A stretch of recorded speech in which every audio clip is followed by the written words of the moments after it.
Okay, it is 7:04 on both my devices, and so I call this meeting of the Finance and Budget Committee to order. In order to give Jen a night off, I told her that she didn't have to come to start our meeting on any questions on OpenGov.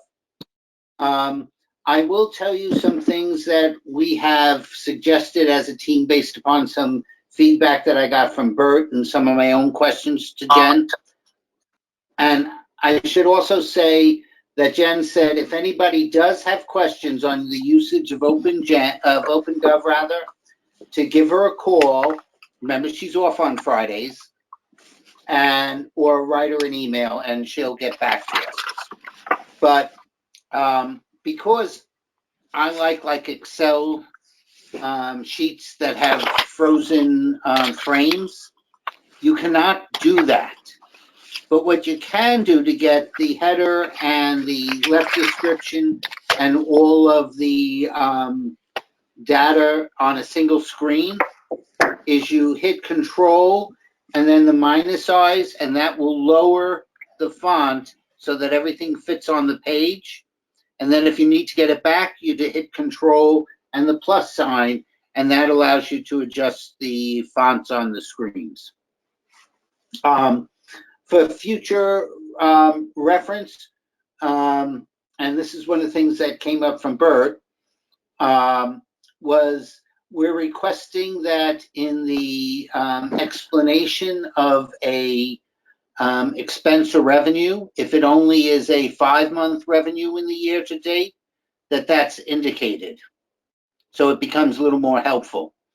Also to see if we can't get the FTEs are on the cover page, but when you go into multiple departments like a Public Works, and they have salary lines similar to what we get on the Board of Ed, is to have the FTEs for those spots there, and for them to do that in the future.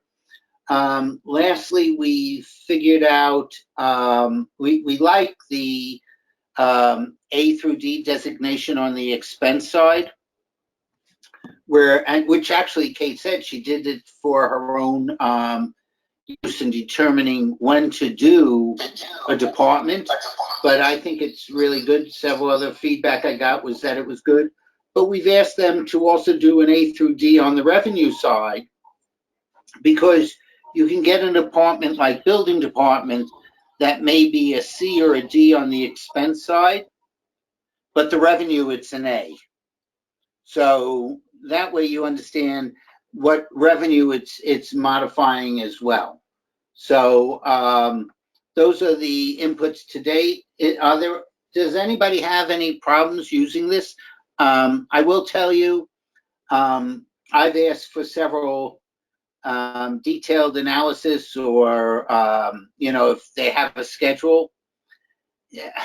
When you go to that front page, there's these downloads to click on and the presentations are there. So click on those if you're just looking at various budget areas, and there's the write-ups and other detail there. So I had to have Jen send me a chat saying, Jack, click on the button. So anyway, so that's it on OpenGov, but are there any problems on OpenGov? Well, Stacy. I'm just curious how the general public is going to have access to the town budget. I don't know. I mean, I believe that, they're still going to be publishing it, but I haven't seen, I've been looking at, because some of these get a little bit long, so I'm always checking on the little folks to see who's in there and who's not. And, there aren't a lot of, I don't think everyone on the RTM was given access. I know that our committee received full access for everyone, and the chairs of the various other Board of Selectmen related budgets, public health and safety, P&Z, public works. I must be missing one. There's another one that I'm missing. They all have access to, the chairman have access to the sign-on. So they could follow what was going on. I don't know, it was up to them to ask access for the rest of their group. Can they scan? I at least negotiated that. Can they scan a PDF of the budget and put it online like the Board of Ed does? I mean, we need to make our budget public. Hopeful. I understand. We can ask that question, but, and I know this is going to sound a little selfish because I've given you my selfish answer on text. My first goal was to make sure that our committee had access and that the other chairman had access. So accomplishing that, and that there was a methodology to ask questions during the meeting. So we accomplished those things.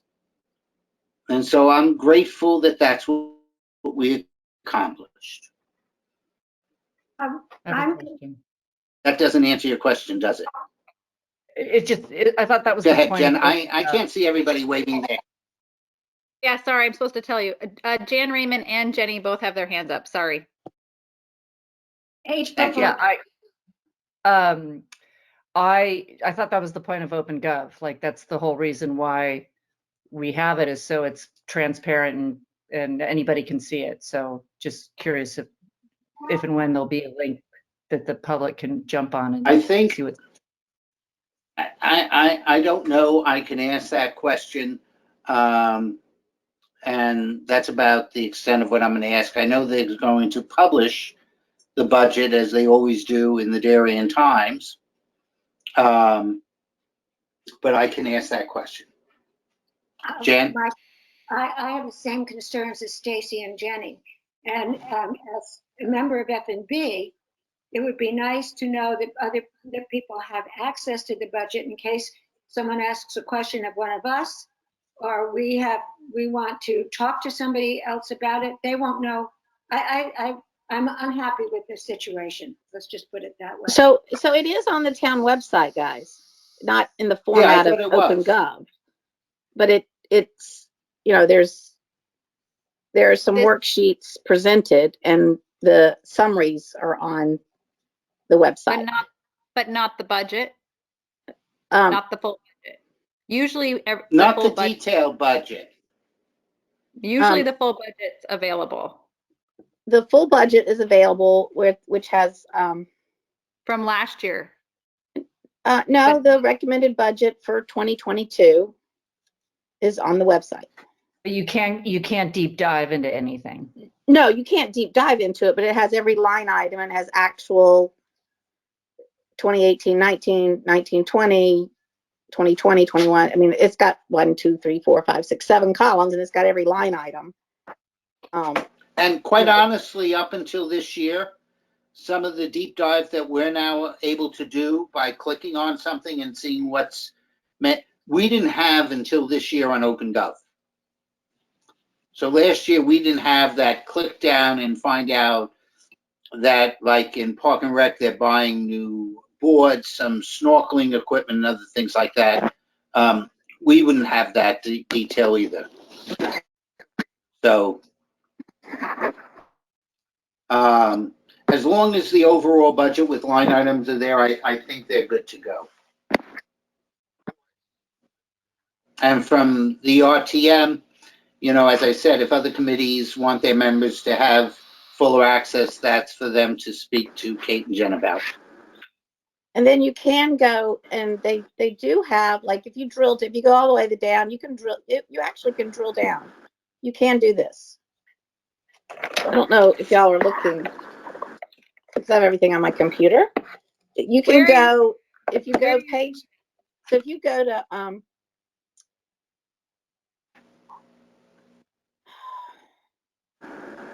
you go to the page that has all the,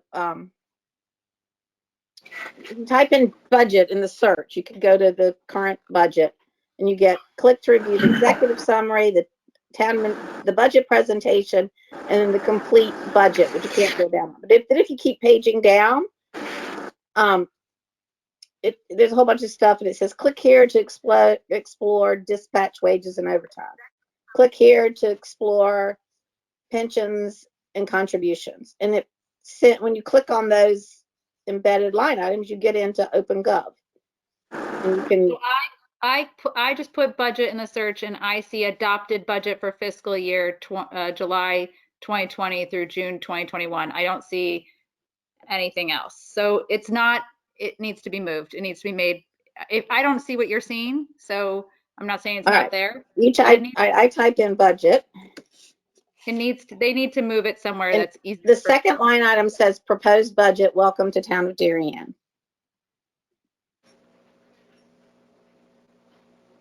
Like, you know how it gives you all the search for the certain one says current budget, which is this year's. And then if you click, it says proposed budget. If you click on that, you get to 2021, 2022.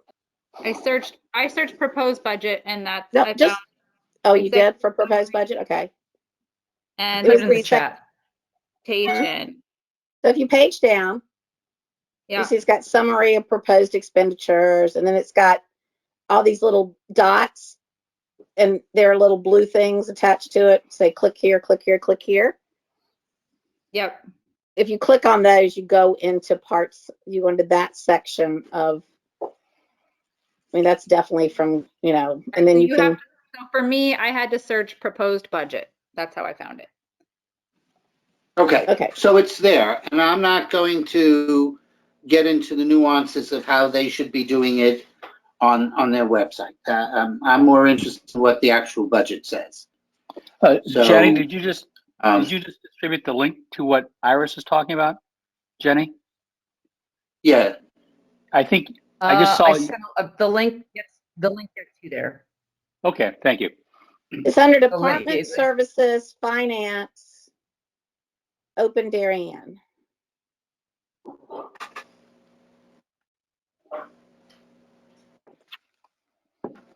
So go to Departments and Services to Finance, and then over on the left-hand side, go to Open Darien, and you can get to it.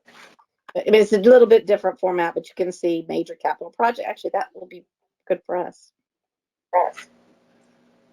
Actually, that might be last year's stuff, but actually, yeah,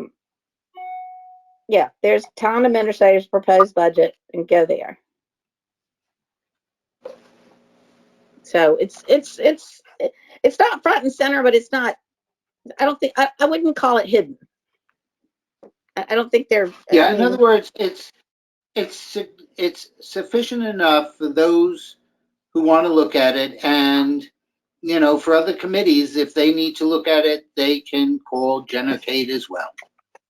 I don't feel like they're doing it. I don't feel like it's hidden, Stacy. It's not. It's No, I don't think I did not anticipate, but I still wanted us to have access to OpenGov.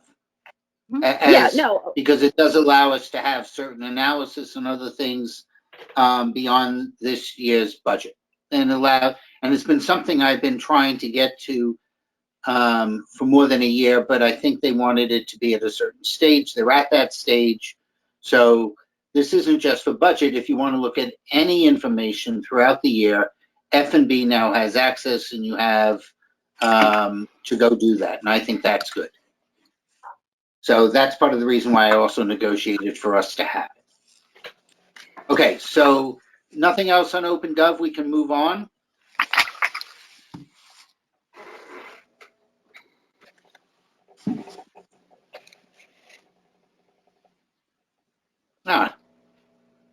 I'm missing somebody. All right. Next thing I want to go to is the at the last Board of Finance meeting, in their packet,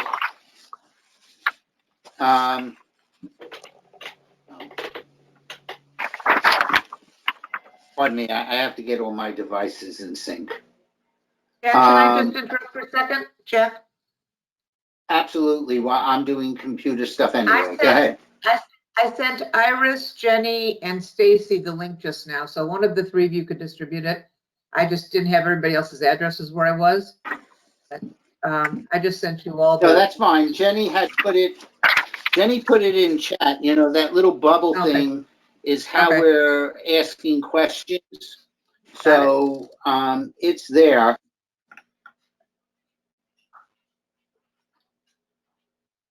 The next I want to do is just briefly cover the 6-month financials,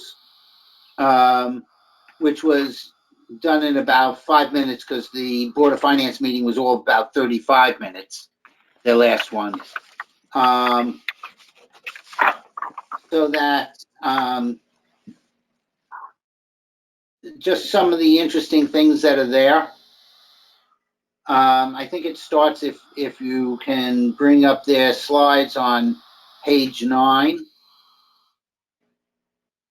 Is it 8 or 9? Well, start on, 9. They talk about some of the revenues that they've had.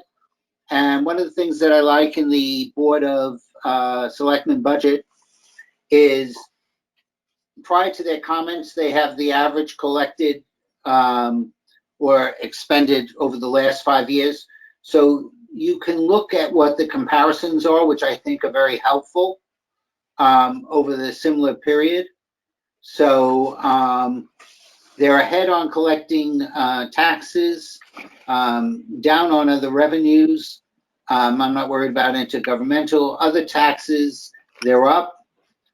Town clerk has already received 108% of their revenue in the first 6 months. And that is primarily based upon the high volume of real estate transactions. Remember, there's a transfer tax and the town gets some of it. That was one of the comments during the budget on the town clerk. I requested Kate to take another look at that number.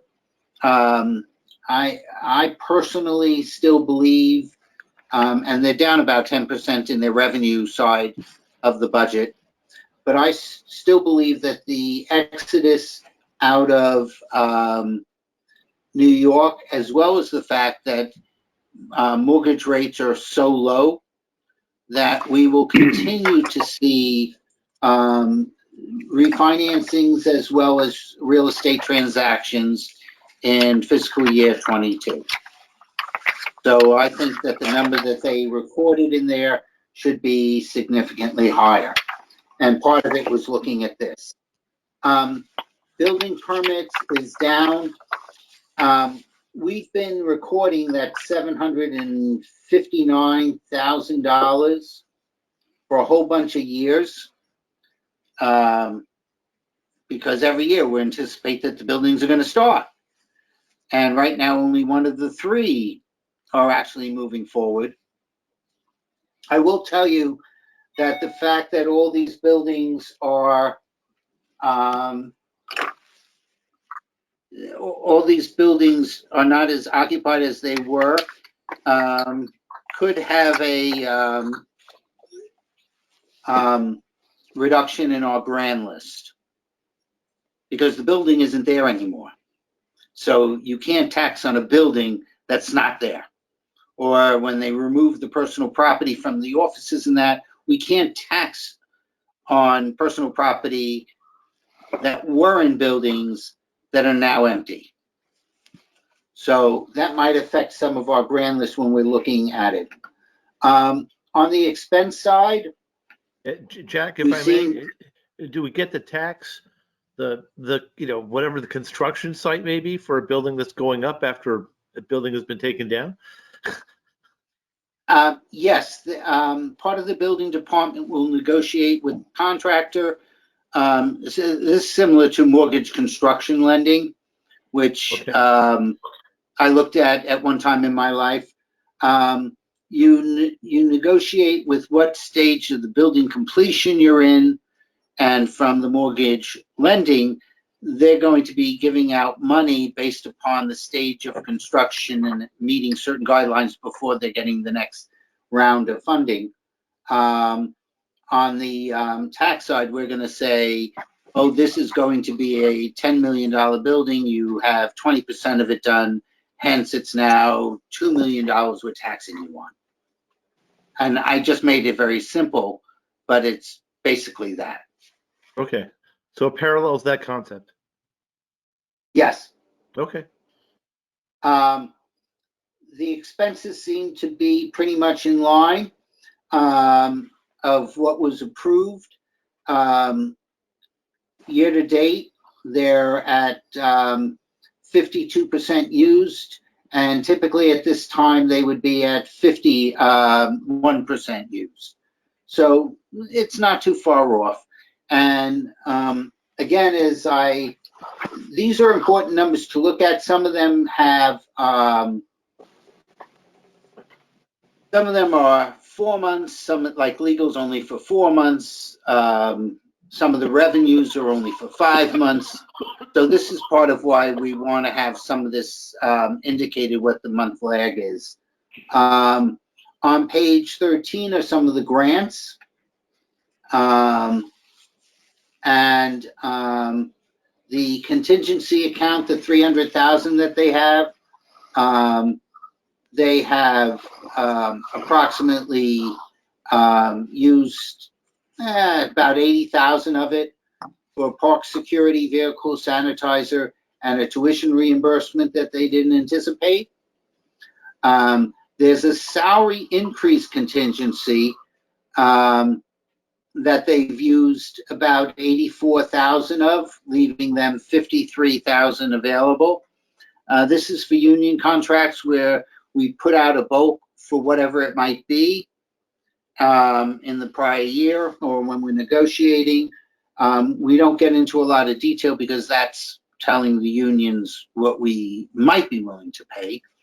But there's other things with it. And then when those increases come in, because they weren't settled prior to creating the budget, it comes out of that account. In addition, based upon some closeouts and other things, you can see that the available capital reserve, which you hear me talk about a lot, is at 770,000, and 3 projects have been used from that.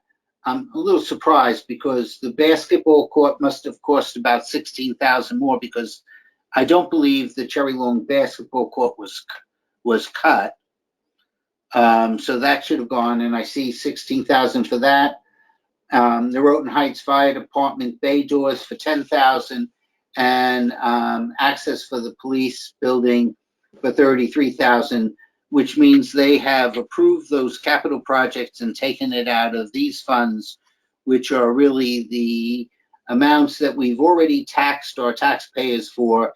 And it's one of the funds that I would be hopeful that the Board of Finance uses, because there'll be more closeouts in March or so. And I'm hopeful that those funds will be used, as well as the change in the accounting for capital. And that's something that when we get into the budgets, I do want to talk about, because I don't agree with how they're accruing for those vehicles that they are accruing for. I think it's bad corporate finance. So we can talk about that, and that's something we may have to address with the Board of Finance on what they're doing. Kate mentioned it in her first night when she said that the accrual for the fire departments are now someplace in the neighborhood of 800,000. And I think that number is far too high. So right afterward is the COVID expenses. Please note that the Board of Education will be sending to the Board of Finance their COVID expenses to increase their appropriated budget. I'm not sure if we're going to be getting it in February. I was hopeful that a special meeting would be happening. We could vote on it in February. Otherwise, I have a feeling that the Board of Ed may have to freeze expenditures because they're spending money that they do not have appropriated yet, which is a no-no for Board of Eds. So that's something that's coming down the road. I also sent out the administrators' contracts for anyone who wants to go through it and look at the contract and ask questions. I'd like to get them to the administration, which is kind of funny. I really want to get them to the Board of Ed sooner rather than later on both the administrators' contracts and the increased appropriation for the Board of Ed to cover COVID-related expenses. I anticipate, and Mark's paused right now, but he's also on rules. But I'm suspecting that education will be primary and we will be secondary. So, is there any questions on the current budget report or the status of the own budget? Jack, I think the link that you passed on from Bert, which was the executive summary of the budget, I went through that, and there's, flagged on, I think, the fourth page, small Roman numeral 4, in the middle of that page, there's the note that the proposed budget here represents about a 12.5% increase over last year. And Yes. And in that regard, thinking back to our discussions about the Board of Ed budget, I think the general sense was that a story or a narrative would be helpful. Looking to this 12.5% increase flagged in the executive summary, if you will, my initial reaction was, and is, that a narrative or a story along the lines that we mentioned, the Board of Ed, would be helpful with respect to the Board of Selectmen's budget as well. Do you have any sense on that, Jack, or anybody else? Comments about that? Is that their reaction? Well, I'll give you my sense basically because maybe I already know the story. They're talking about the town budget. And not all of the town budget is the Board of Selectmen budget or controlled by the Board of Selectmen. So part of the 12% increase is simply that the town did the right thing by early retiring debt, and we paid off about 1.1 million. But that 1.1 million, when you compare it to this year, normal debt, is looking as if there's an increase of 8 and 9% there. So that, first of all, is a Board of Finance aspect of the town budget, and the Board of Selectmen have nothing to do with it. So I'm not worried about that increase. The increase on the capital, and if you recall, when we do our budget presentation, we're going to go back to what's requested by the boards and have both their capital and their operating expense, and then compare that to the prior year of what's requested, and then reconcile to what ends up in the budget. What Kate is showing there for capital is what's in the budget after we've spent money on taking funds out of the reserve account, monies that were paid out of, let's say, the general fund, or items that were bonded. So it's comparing apples and oranges. If Kate went and said, here's the amount that we requested last year, and here's what we're requesting this year, and did that comparison, that would be more accurate and So when you take some of these away, we're not at a 12% increase. What is a little, go ahead. Jack. Well, no, I just recall in Kate's opening remarks last night, she endeavored to try to explain these differences.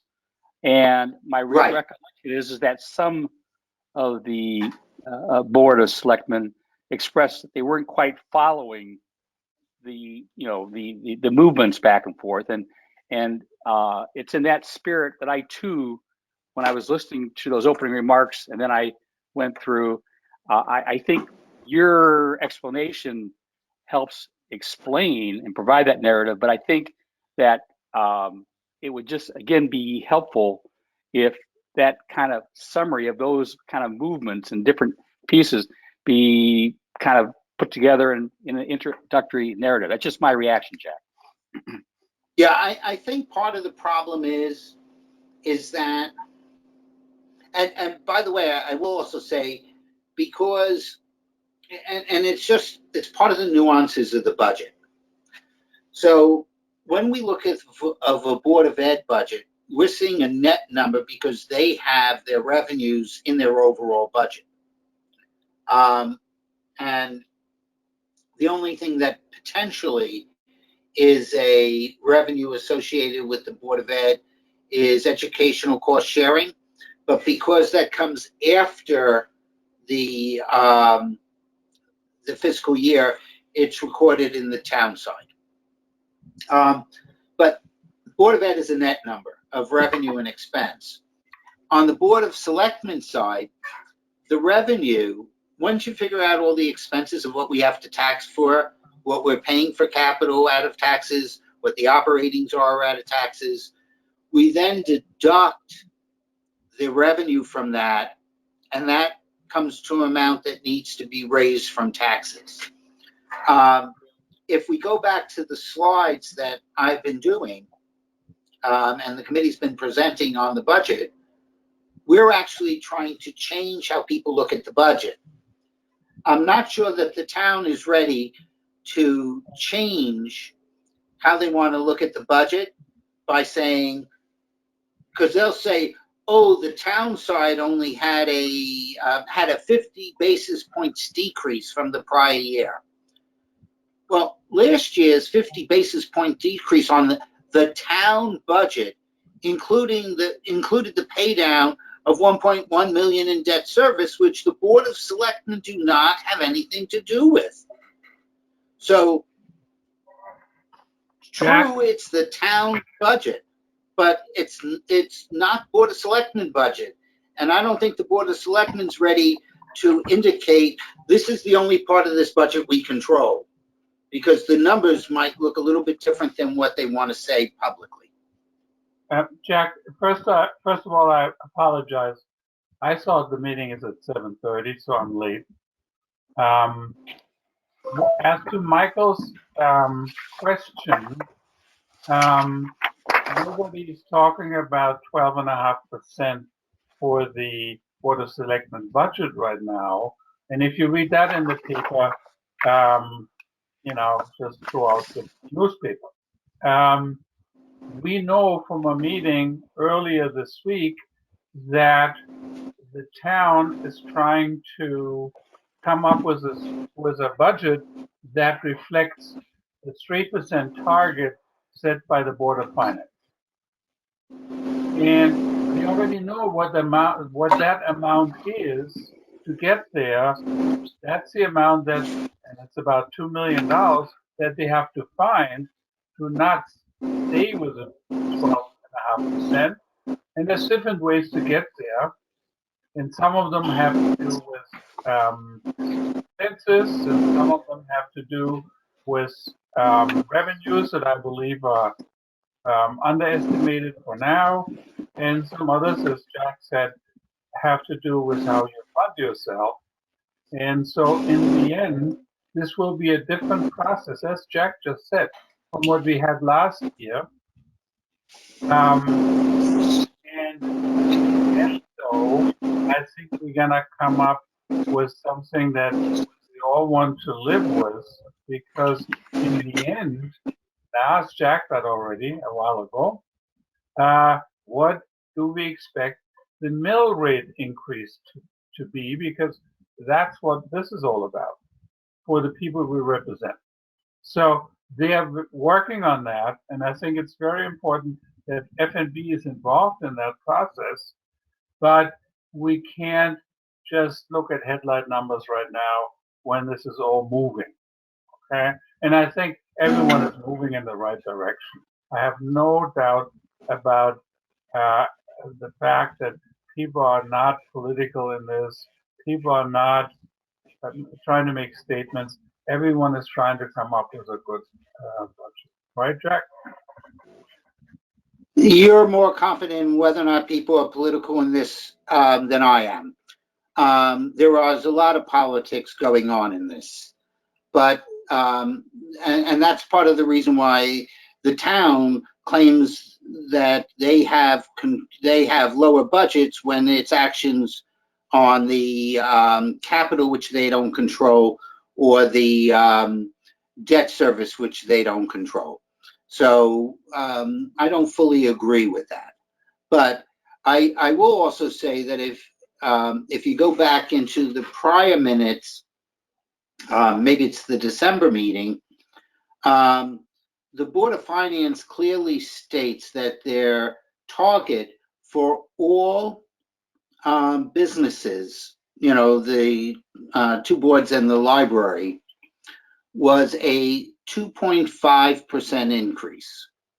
They are looking for a 3% increase for the combined full town with debt service, paying for capital, and the Board of Ed. So if I'm looking at the pure operating expenses, the Board of Selectmen are up this year because they're up about 4.5% on their expenses before any adjustments, and revenue is down by almost 10%. So if I net their number, they're much higher than what they were in the prior year. But like any budget, this is a starting point. And so there may be adjustments based upon review of revenue that goes on. There may be adjustments based upon certain information on expenses, like it was discussed that if they find out sometime in March and April that the executive orders by the governor stop, then legal fees might go down and they can adjust. I actually think they have to the end of April to do that, because, you know, we can always do an agreed upon adjustment on the floor of the RTM if they feel that their general legal fees are high, but it's beyond the Board of Finance's voting date. You know, we can make a mutual adjustment if that's what they want on the floor of the RTM. So, yes, this is a process. I'm not worried about the 12% because the big part of that increase was capital. Some changes from last year, or what typically happens. There's been a lot of building activity during the course of this year because people are staying at home. And so they need that extra office or an additional bathroom or some, you know, escape pod from the children. So there's been a lot of additions in buildings, which does increase the grand list. If our grand list goes up by 1%, that typically means that the town is receiving about 1.5 additional revenue if we did nothing. So that's going to bring down some of these numbers because the grand list might grow. Number two, if you recall last year, the Board of Finance took an extremely conservative view of what the collection rate would be. That increased taxes to our citizens by $760,000. not all of us agreed with that conservative view, at least for this current year. We thought if the market stayed down, it would be fiscal year 22 that would require a lower collection rate, because virtually everybody had their bonuses from the street and from other corporations by April.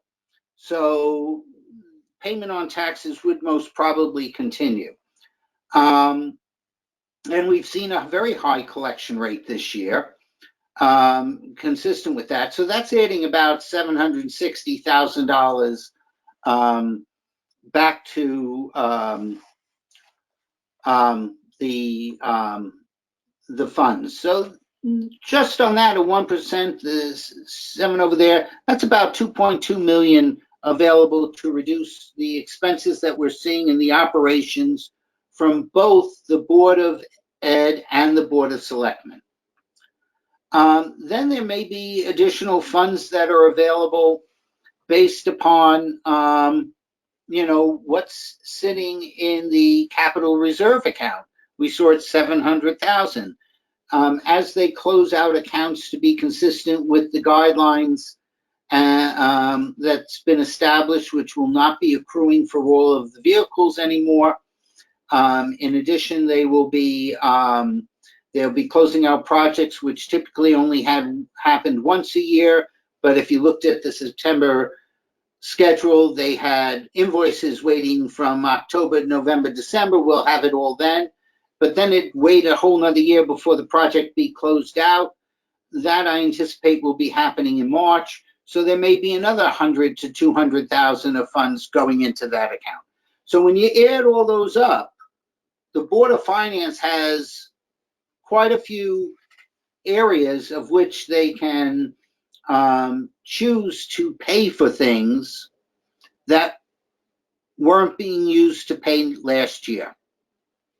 And so from that regard, that's the reconciliation we're going to have to try and do, and have input where we think that they should spend more money. I mean, basically it's that. So, or look at certain capital projects that are going on. I mean, from both the Board of Ed and the Board of Selectmen. Plus, as I said, I'm not happy with the accrual methodology for the trucks, and maybe we can discuss that with the Board of Finance. So, and there are projects. I mean, when the Board of Ed was going through their potential cut list, I didn't hear the 3 clocks go on that list. And while they say there's operational savings, let me know what the ROI is on that, because I tend to believe it's like about 20 years. So, so from there, as I said, this is just the starting point. And over the next couple of weeks, we'll be hearing other things. So Jack, if I can ask you this, acting as an ombudsman for the taxpayer, what do we think the impact of the COVID situation on the town budget on the Board of Education budget will be by the end of this fiscal year, and what will it be going forward?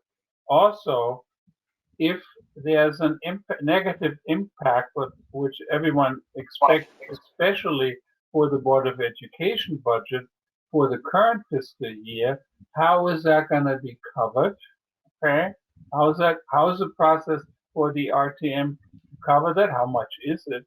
Okay, is there certainly we expect all for the town to have less damages from COVID than the Board of Education. So when we know these amounts, we then can think about next year. And for next year, we need to know how much of next year will still be affected by COVID expenditures and how much is just regular, the run-of-the-mill increase that we're expecting. So we actually already know that.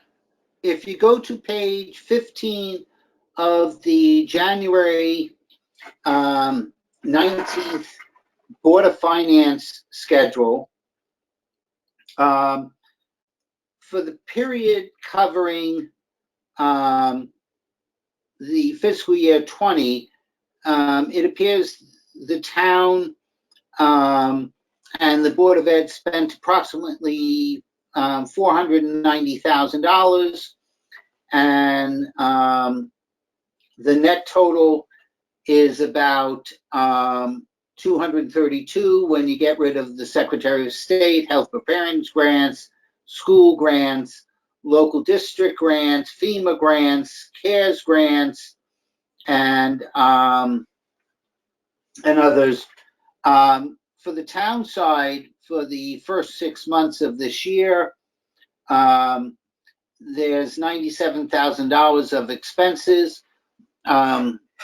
There's grants from the Secretary of State, the CARES Municipal CRIF Act, which we just voted on for 162, which means if I'm just looking at the town, because some of that money from the 162 could be given to the Board of Ed, the town side has spent about 97, and they've already received $182,000 in grant money to cover it. So they're ahead there by about 85. Jack, and I think the following page seems to be the projection for the entire fiscal year 2020 to what you're saying, right?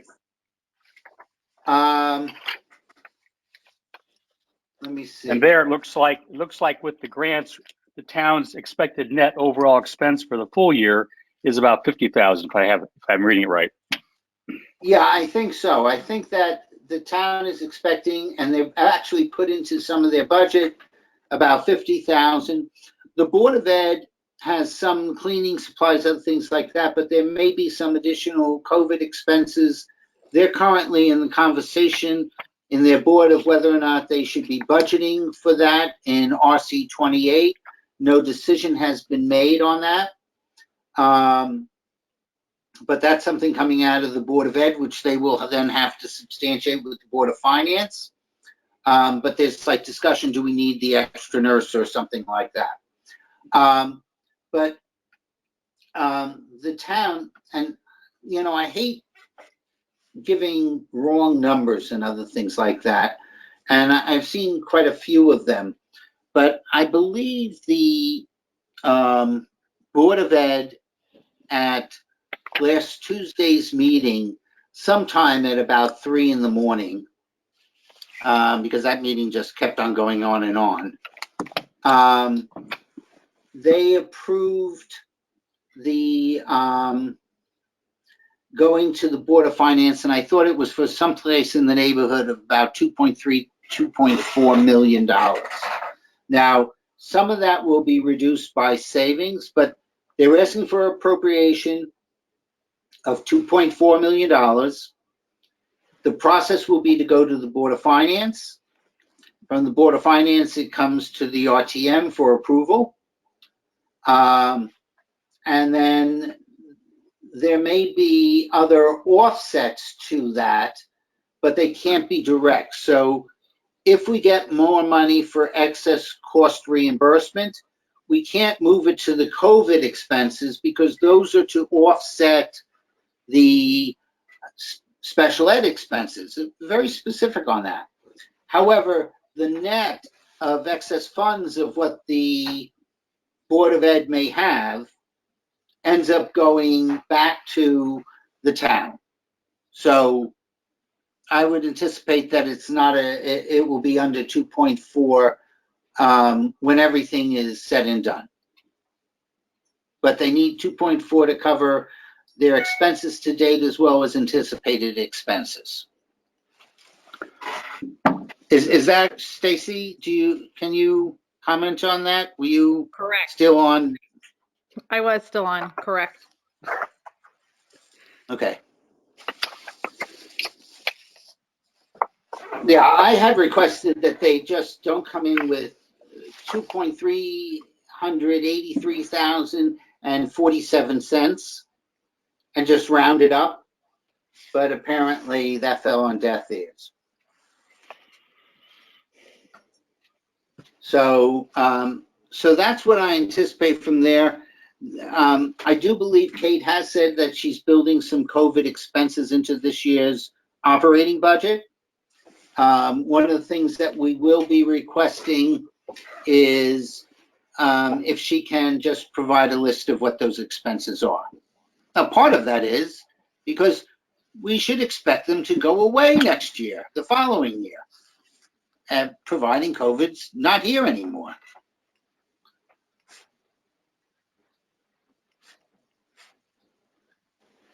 That brings, does that ever answer everyone's question on that area?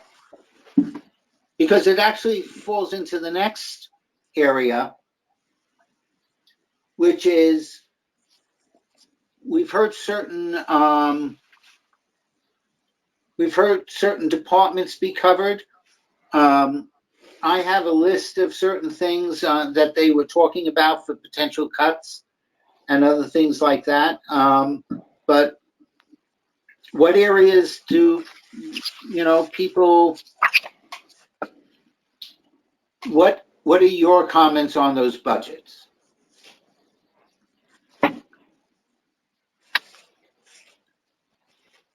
Oh, Jack, I we love didn't get the that letter, that police letter that we couldn't pull up.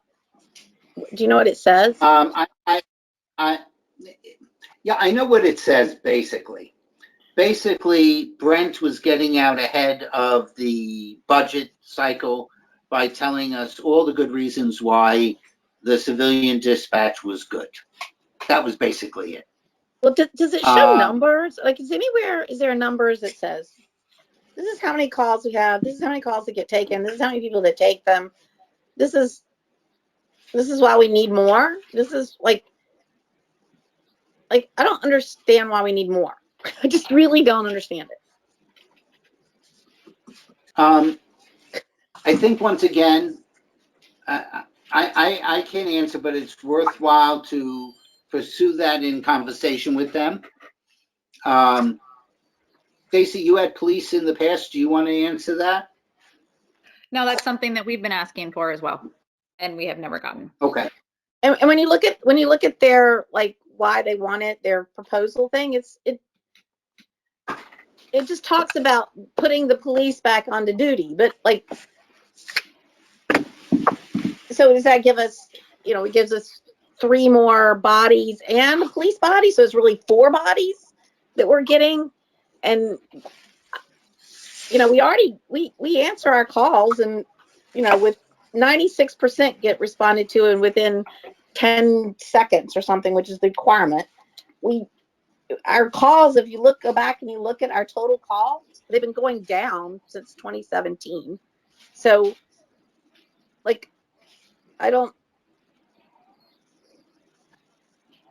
it's just a lot of money for, like, I don't understand what, if they can show me the benefits, I'm all for it. I think civilian dispatch, I don't have a problem with civilian dispatch. I don't understand why we need 3 more bodies. And every year I say this, and every year I don't get any numbers that show me why, and then what it's going to get and what it's not going to get. When I worked with my Board of Finance buddies, and when Rob Cardone was on our committee, it's that information, Iris, we have always asked for and sort of not gotten. My other question on the police is the riot gear. I just wonder if Darien police officers really need riot gear. Yeah, I'm with you on that too. I'm not sure if that's a good use of funds. Both of these items were brought up last night. I don't know how many folks listened in. I didn't follow 100% of it, but both of these items were brought up, and I'll try to recap what I heard, and I'm gonna go back and re-listen. But with regard to the dispatchers, from what I understand, the chief was trying to explain was that not all shifts are covered currently. And that and I don't know if that means there's gaps that were never covered with the existing civilian dispatch bodies, or I heard some talk about between vacation time and downtime and things of that sort, that there's gaps on a position that ideally is staffed 24/7, 365. So I know I don't know specifics here, Iris, but I was hearing that it was plugging gaps. Sorry, Mark. They're covered, and I was on last night as too. They're covered. Yeah, Okay. There's certain shifts that are covered by police officers versus dispatcher. Exactly. And they also have a position that's exactly, not filled yet. and the idea is to get civilians into all of those slots. But there's a civilian position that hasn't been filled yet either, that's been That's what approved. Stacy was just saying. So if they can't fill that, how are they going to fill 3 more? I mean, like, there's still something, there's something that's not connecting for me on it. And I would love to be able to say, God, this is great, but I don't get the right numbers, or like they won't give me, it just doesn't seem to be information. So I don't know, maybe I need to march down there and have a chat with them to see if I can feel comfortable with it. But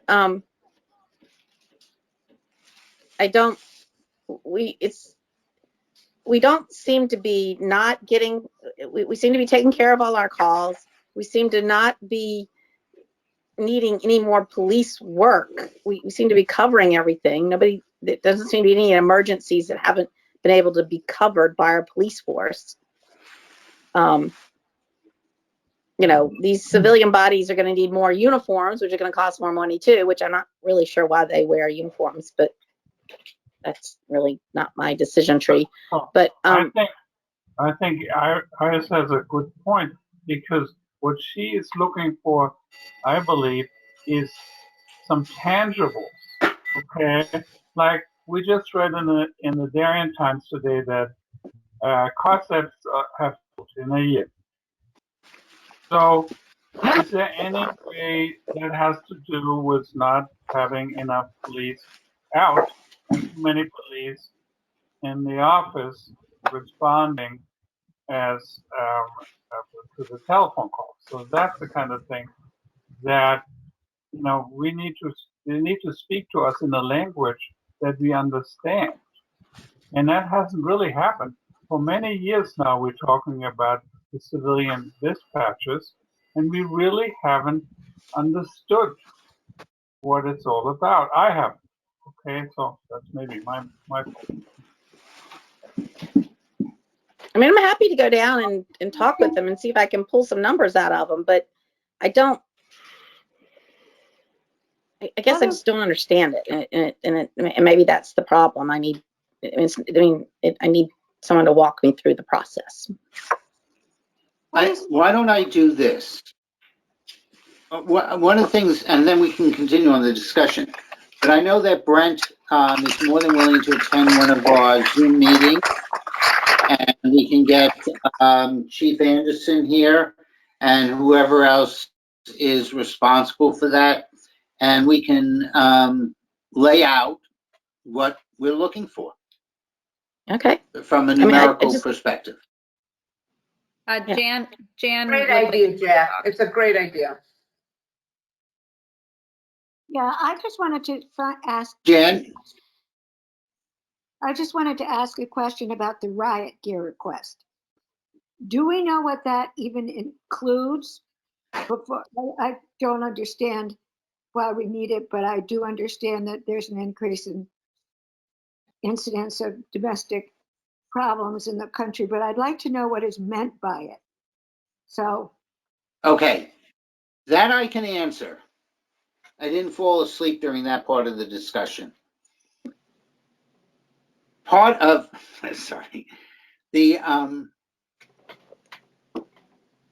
why we would have riot gear is, while we had some minor peaceful protests in our community that was well behaved in that, there have been more activity at both Stanford and Norwalk, and this would allow, we have agreements to help each other out between those two police departments.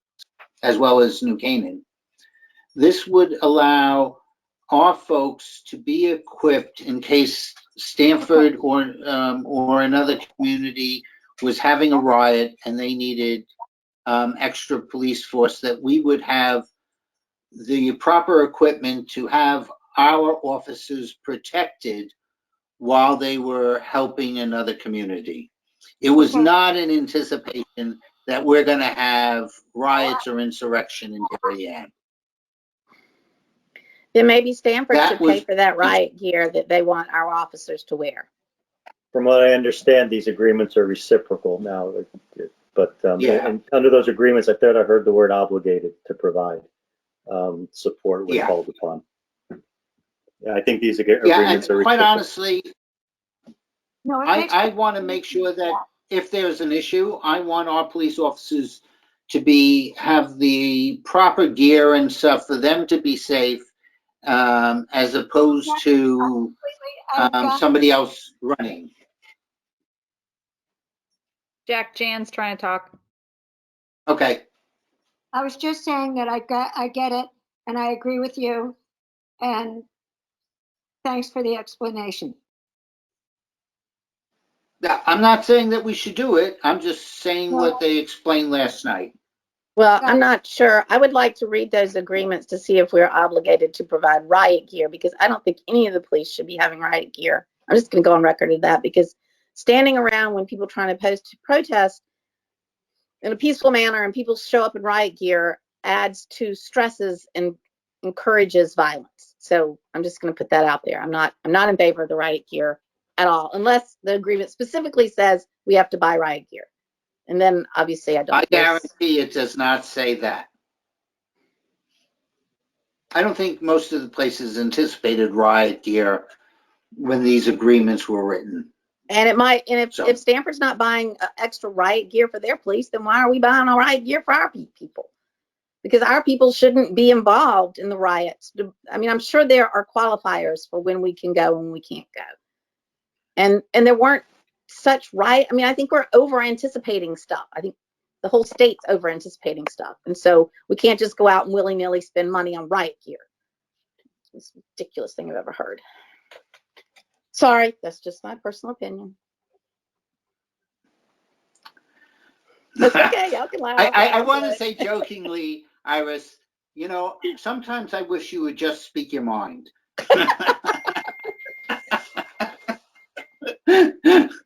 I'm sure I couldn't help that. I just couldn't help it. It was It's just all sitting there. good. It's all good. It's just something. Yes, it is very good. I appreciate that the comments in your commentary. I really do. Something. Go ahead. Something. Oh, sorry. No, go ahead. I'm Something just new. saying, keep on talking. Oh, something new in the Board of Selectmen budget that I'm excited to see is the part-time communications person. I think what COVID has showed us is that there's some gaps and a need for that. And actually, I think that they need to make it a full-time position and share it with the Board of Ed, because it's something that the Board of Ed would like, but chose not to put on their budget because they were trying to meet the Board of Finance's number. So I just like to plug that. Yeah, Jack, this is Peter. I'm going to normally step out of my. Normally, I stay away from anything as a matter of even just a perceived conflict or conflict of interest or whatever. I don't get near anything to do with the public safety matters that we handle. I respect where Iris is coming forth on this, but the situation that if you have to make sure that you are ready so you don't have to get ready, and in a tactical situation, if you don't have equipment and the dynamic of that situation changes where one must lawfully and within the Constitution protect oneself or third parties from physical harm or more. You can't just go out and order that equipment and have it shipped on the spot and be there. And what you're doing is you are and I understand what you're saying, that the presence of that equipment is perceived by some to be inflammatory, and that is a perspective that needs to be addressed by our appointed officials. However, I believe strongly that if there's equipment that needs to be obtained so that officers have it in case, not in anticipation of, but to be able to handle a contingency that can arise immediately, where literally that equipment will be the difference between being able to have themselves be protected and protect third parties from conduct that goes beyond what is lawful. That's why that type of appropriation is in the budget. Well, I also feel that we have to make some distinguish. If there's something like that rioting is going on, then we need to, that's what we should use our National Guard for, and not necessarily our police force. Right, but I'm speaking of a situation and I'm where not trying, I don't want our police to be in any danger at all. But well, then they can't. You're asking the impossible of them. I'm talking about a situation where a peaceful, licensed, lawful, approved First Amendment activity is taking place, and then the activity evolves beyond that and goes from what's lawfully protected under the First Amendment to what isn't, and becomes action. And then all of a sudden, the people that are out there monitoring that, and all of a sudden they're in a position where they have to protect themselves and they have to protect third parties lawfully within constitutional bounds. And you can't send out for the equipment when you know what hits the fan without any warning.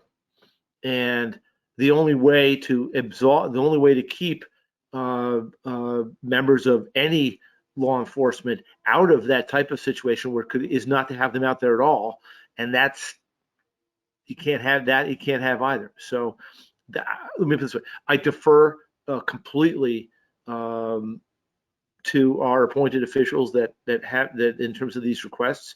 I think you have every right to ask them about the basis, the specifics of what they're asking for in terms of what constitutes the equipment being sought and what it's there for. But I think the position that I respectfully believe that the position that they're asking for this equipment in and of itself is not unjustified. And again, you should be asking questions. I'm not saying you shouldn't, but I think you need to understand the perspective of why they most likely. Again, I have had no comment or no communication with anybody in the town law enforcement community. Again, because I generally stay away from these type of things, but I felt compelled to express this position.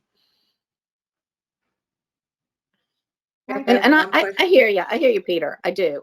I just, I think we're getting off the budget track at this point, and Yes. part of Yes, I agree.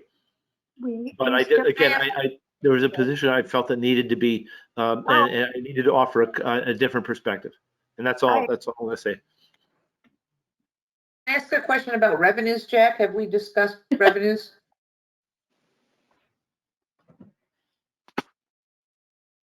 He's on mute.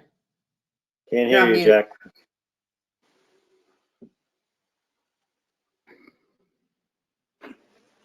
Sorry. What revenue would you like to discuss? I'd like to discuss the $65,000 that is a change from the revised budget under Parks and Recreation program fees, given the fact that 50% of the year will be in COVID. What page is that? Hold on, let me get to that so I can see it. It's on page 7. So for the last 5 years, I have spent. Oh, you're on page 7. Wait. You gotta give me a second. I'm actually going to the, I'm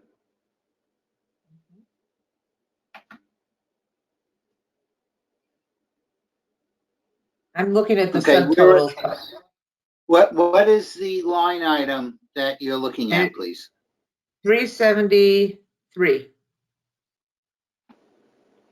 And which organization is it in? Parks and Rec, Yeah, but there's, okay. program It's, fees, organized recreation and events revenue. okay. All right, so they're going up by 60,000? 65,000. Good luck. 65,000. That's a good luck. So I was going to say that starting back 5 years ago when you paired me off with Jim and we're knocking around the revenue side, I've been able to spend every year looking at where the revenues come from and what they actually put in. I think that's just a bogey. I just don't know how they get to 65,000 more on Parks and revenue rec fees when we're going to be shut down for half the year. It doesn't even make any sense. And that number, Jack, which I was asked- 600,000, yes, was over a year to date of 495. I asked that question last night. I had to step out, but Jack, you'll remember I emailed that to you. Like, can they explain what the driver is for the increase in the program revenues? I had the same question. So I didn't know if they were thinking more online programs or special, that could be special events, right? Because they're allowed to have a lot of special events. Maybe they're looking to use more Highland Farm special events, but I wasn't here. We need a lot more information before we take $100,000 increase. well, it's 65. Well, Well, it's it's 65,000.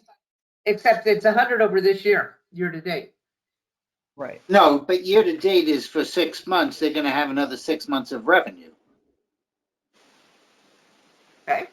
So they're on track. So- I know that revenues have really gone up. But I agree.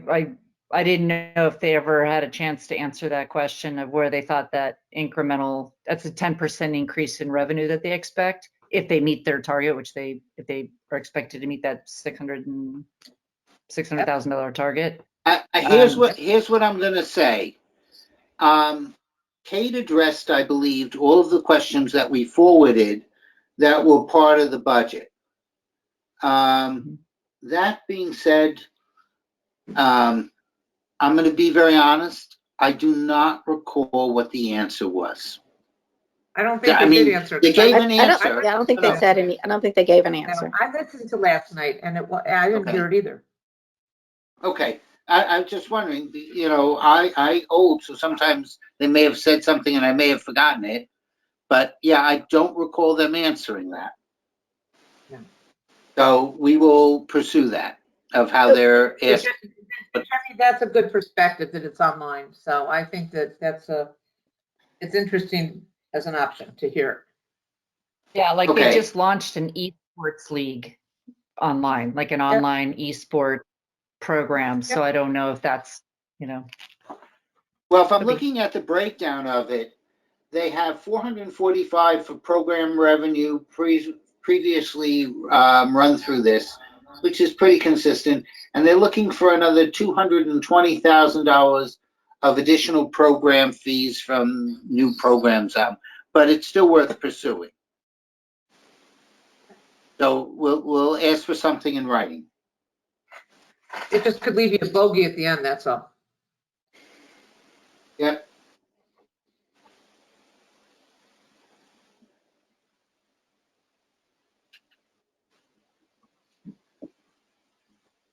Anything else?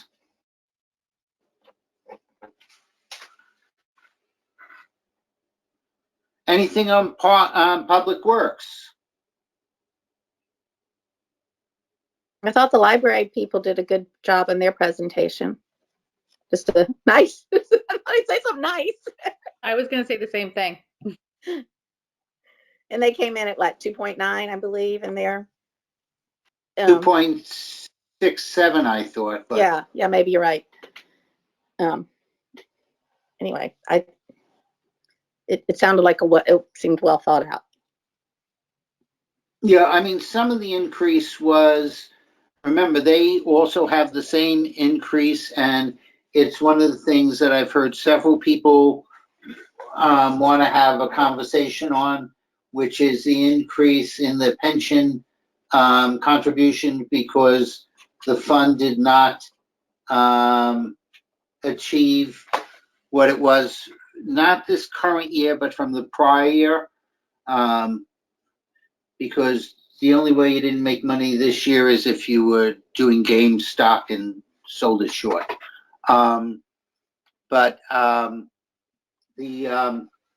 Very topical. That is something that they also had an increase in their in their pension contribution. They also had a significant decrease because they were no longer paying Alan's salary. I know that Kate spoke to them, and I want to send something out to Tammy on it because I'm not sure I heard everything associated with it. But Kate was very straightforward of making sure that the library policy was consistent with the town policy on carryover of vacations, and that which had a big part of this year's expense for the library, and some of that was reduced by the town.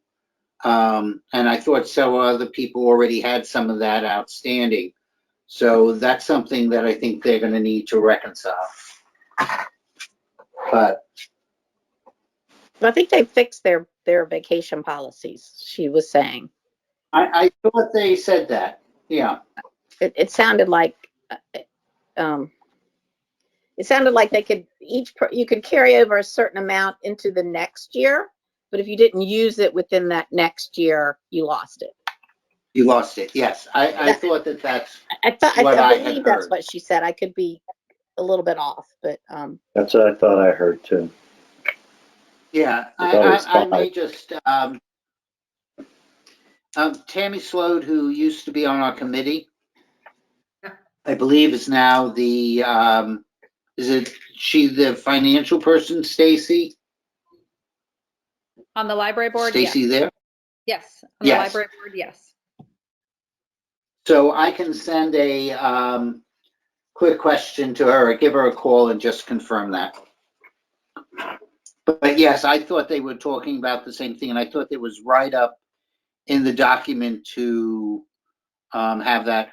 What I didn't see is if they had some liability outstanding from employees prior to implementing this, and what that might be, what the cost of that might be, because that's a future liability that's there.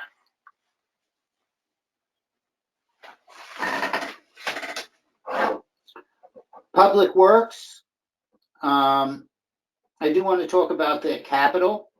Sorry, correction, Tammy is the president of the library board. Yeah, I thought she got promoted to president. Okay. So, but either way, Tammy will give an answer.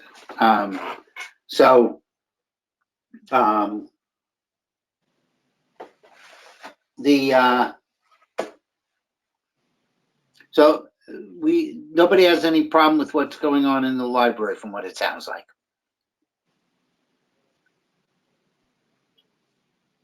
Okay.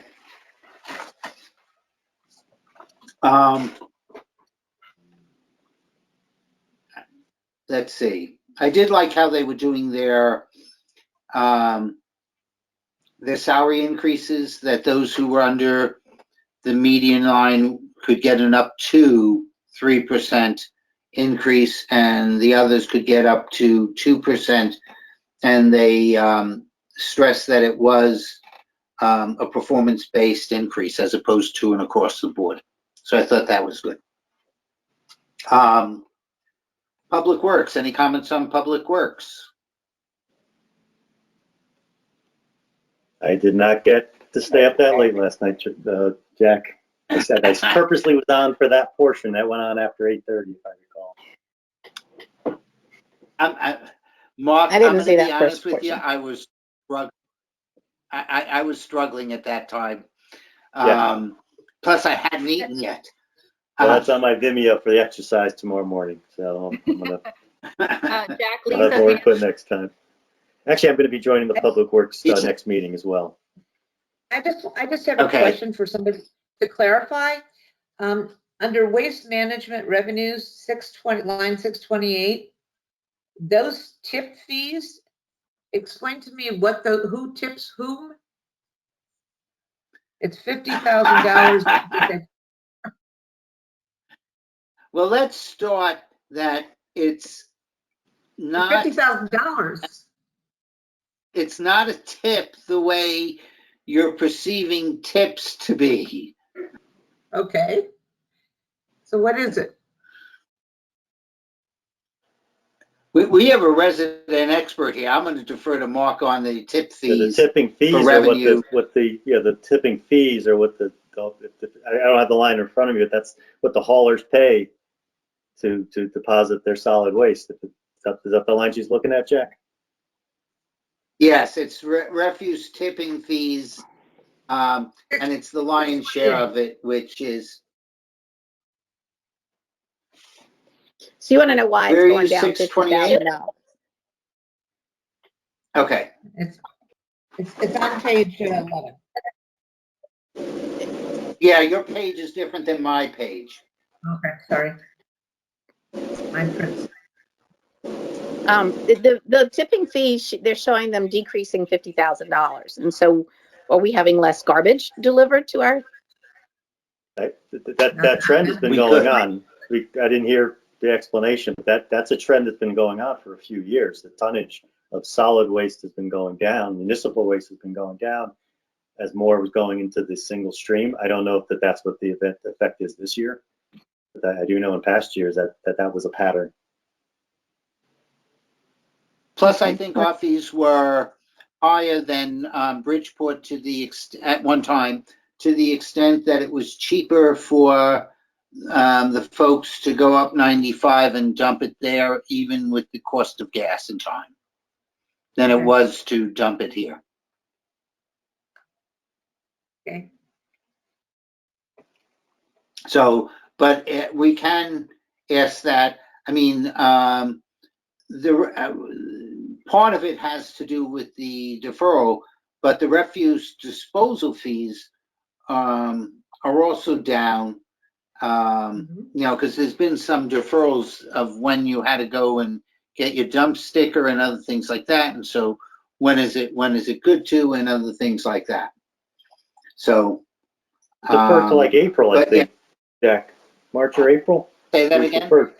Yeah. It was deferred several months, like, so maybe April. It was a substantial deferral.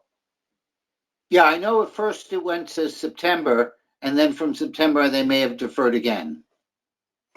So it goes under the title of revenues, because I went through and looked at all the revenues. They're down 10% from as a revision, which $78,000. It was a lot of money.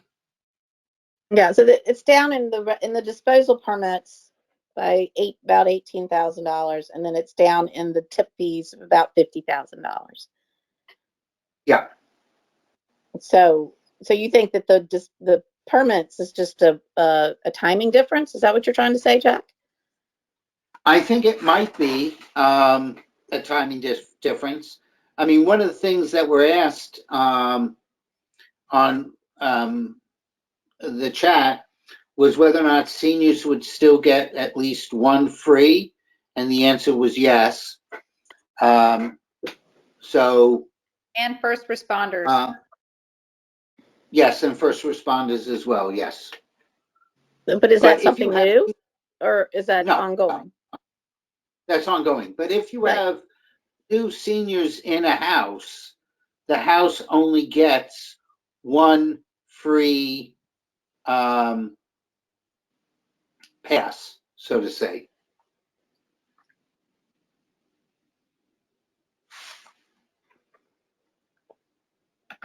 But if that's ongoing, it should be it shouldn't be an extreme up and down as we gain and lose seniors.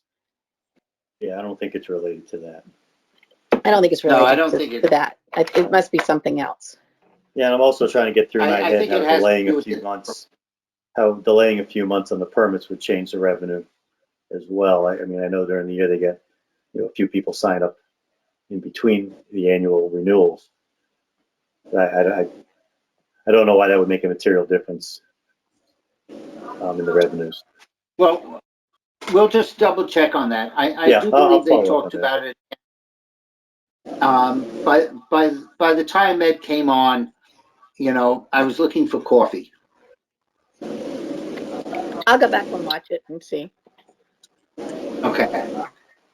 Harry, did you want to say something?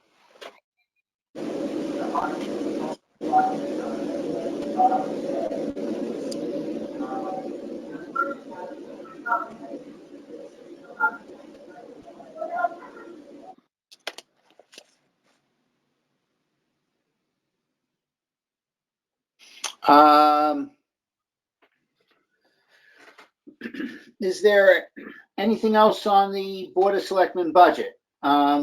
What I'm going to try and do is there's a couple other things I've received. I don't have that open on my computer yet. Let's see if I can bring it up.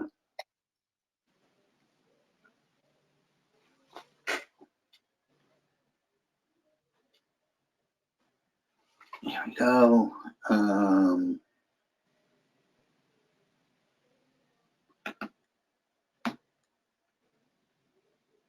Okay, so here's some of the things that on the first day, there was a question whether or not to increase parking ticket revenue, a potential cut to the wayfind for the consulting in the selectman's office. That's associated with the various how to find parking and other things like that. About $30,000 cut for legal on the executive office if the governor's executive offices stop sometime in April, but we may have a little bit more on that. Good catch from David Martin. While we only have one election, the food associated with elections were not reduced. We talked about the house sales. There was a potential cut to the harbor master and building revenues. It was checking the inspections. One of the things that I had on the health services is that there appears to be more inspections going on due to COVID, but I didn't see a corresponding increase in the revenues. Let's see. Overall memo increase. Can we add FCs? And then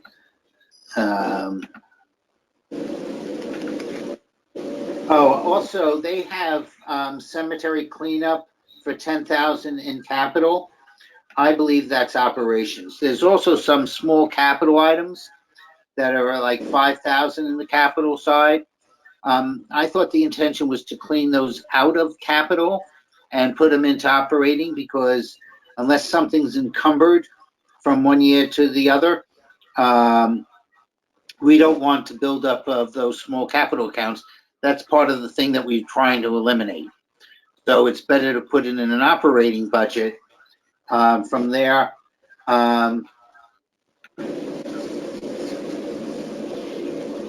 there was a question of whether or not the software needs of the police department were included in the Bloom Shapiro study. And are there other opportunities to save funds in that category? So those are some of the questions we have. Anything else that we should note, or should we just quickly go to the Board of Ed?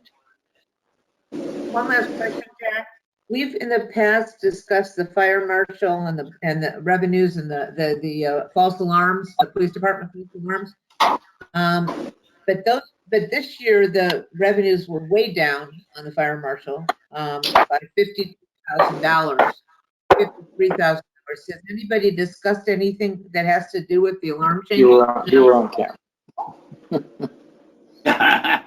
We saw him, Barry. The revenues from both the police and the fire false alarms go into a false alarm fund that is used by the commissions. The fire commission gets the fire false alarm, and the police commission gets the police false alarms.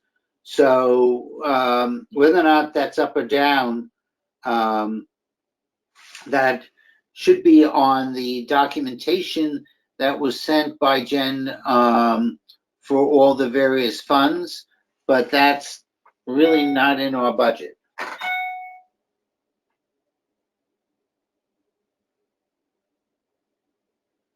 Why is that, Jack? Why do they get to use those funds as in the manner that they do? Why was that established? All right, so that's a little history. And it's actually a little before my time of being on the RTM, but here's the history. When these alarms first started going off and we wanted to assess, the town wanted to assess for the false alarms, they didn't want people to think that we were using it as a source of revenue for the town, although many other towns put it into the general fund. And my one nuance, which means I'm going to get a lot of tickets for saying this, is I believe the fire alarm funds are different than the police false alarms on that, because we're paying for the police officers to show up. They're on our payroll. But the volunteer fire departments, having them have some extra funds to buy equipment or other joint exercises that the 3 fire departments want, makes a good idea. So the concept was we didn't want it to be perceived by the citizens as this was a revenue generator going into the general fund, but rather if you had a false alarm, and I've had more than one, the $100 that I pay in goes for the safety of those, for programs and services of the safety of those officers. So that's the concept why those funds are established.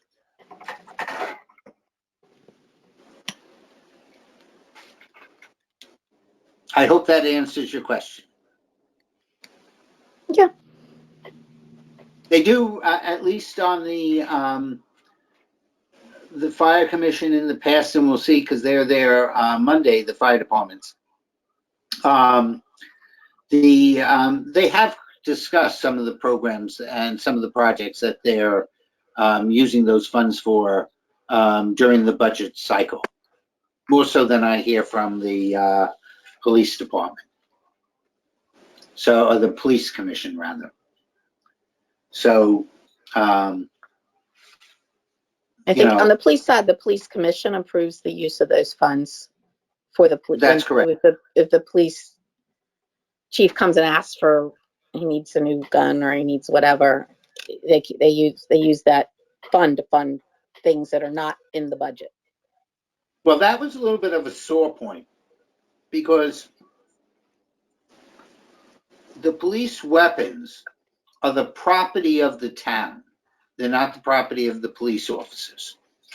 And the town should be purchasing weapons as well as the weapons that are collected, because they're town property, are actually sold. So any asset recovery from selling those, sorry, my cat was underneath one of the tables. It comes back to the town coffers. Well, I think they've used them for new upgraded, vest. What do you call them? Bulletproof vest. Yeah. They've used them. They use it for various and sundry things, but those are things that as a town we should be budgeting for and paying to reflect if they need new ones. They should get new ones. Those are. So they also do some training and other things like that, some specialized training and funding and other things like that. And the police boat that at one time was dubbed the USS Darien, because it's a rather sophisticated boat, by a former member of F&B. It was a gift done from the Darien Foundation to the police commission for the police department. So, and then some of the funds from the false alarms were used to buy certain equipment and software for the boat. So, but yes, they're not wasting the money. Let's put it that way. Oh, no, I don't. It just seems that maybe something should be put in the budget instead of using that fund. That's all. Everything they spend it on is perfectly appropriate. I would agree. I just am in favor of, you know, I think the accountability for the longest time was better on the fire Police commission, okay. who would come in, and then the police commission, who were not coming in during the time of budget to explain what they've spent their money on. So that's just my own personal opinion. So again, I'm going to get more tickets hanging around town. You're going to get tickets. I'm going to get lots of tickets. So anything else on any of the budgets that we've seen?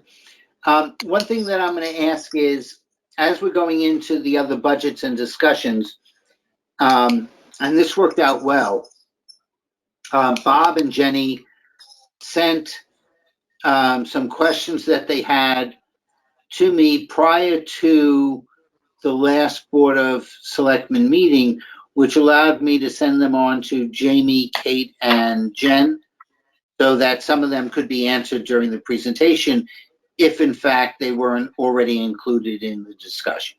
So if there are departments that you're looking at and you have questions, please send them to me by telling me what the department, where it is, and I will forward them on to Kate, Jamie, and Jen, so that maybe we can have that answered during the discussion.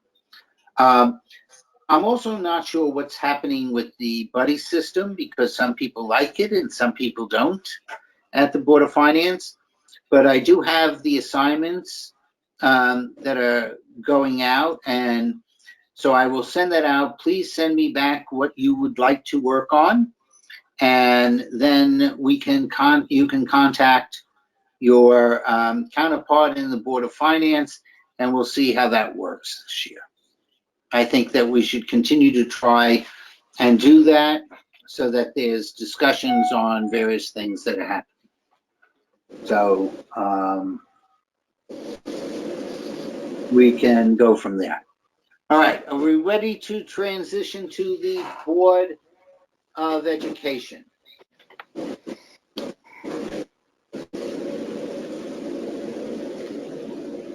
Okay, I'm going to start off with something that I just want to be on the record on, because there was a little bit of a conversation at the last Board of Ed meeting regarding it. Board of Eds have a rule that says if your budget is 100 million and the next year budget is 102 million, in the third year, you can't make that 101 million.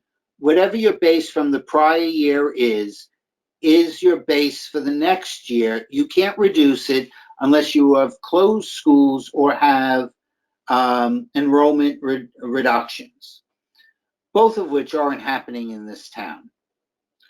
So this was in regard to a conversation about whether or not the Board of Ed should add COVID-19 expenses as part of their budget into the current budget, and the expression of the fear that this would elevate the budget. Now, that would be correct if, in fact, the Board of Ed was putting in $2 to $3 million. But basically, the salary increases by contract for the teachers and staff approximate $1.9 million. So anything under $1 million would be easily covered simply by the contract. And it would, if in fact they put in, let's say, $1 million of COVID expenses into the fiscal year 22 budget, and people were worried about that might be an amount that would start in the budget, that's easily absorbed by salary expenses. And so while it was correct in what they said in the overall picture, I thought it was incorrect in what was being looked at to be done by several Board of Ed members. And so I just wanted to make sure at least our committee understood the offset to that, because if they added $1 million for COVID this year, for the next fiscal year, and so it moved the budget to whatever the next number is, and the following year they needed none of that $1 million, it's covered by simply the increase in what's going on in salary. So it was correct, but incorrect in its what it really meant. So I just wanted to add that. And I hope I explained that sufficiently without putting numbers together. So, Board of Ed.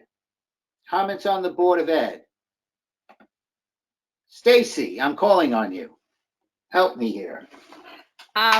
Well, do you want me to give a quick highlight of what happened Tuesday night for those that didn't stay up till midnight? I thought the meeting ended at 3. I lost my perspective sometime. But yes, those who were not up to midnight. All right. So the Board of Yes, why Ed. don't you do that? Sorry. The Board of Ed went through their process of putting together their cut and add list. And real quickly, somebody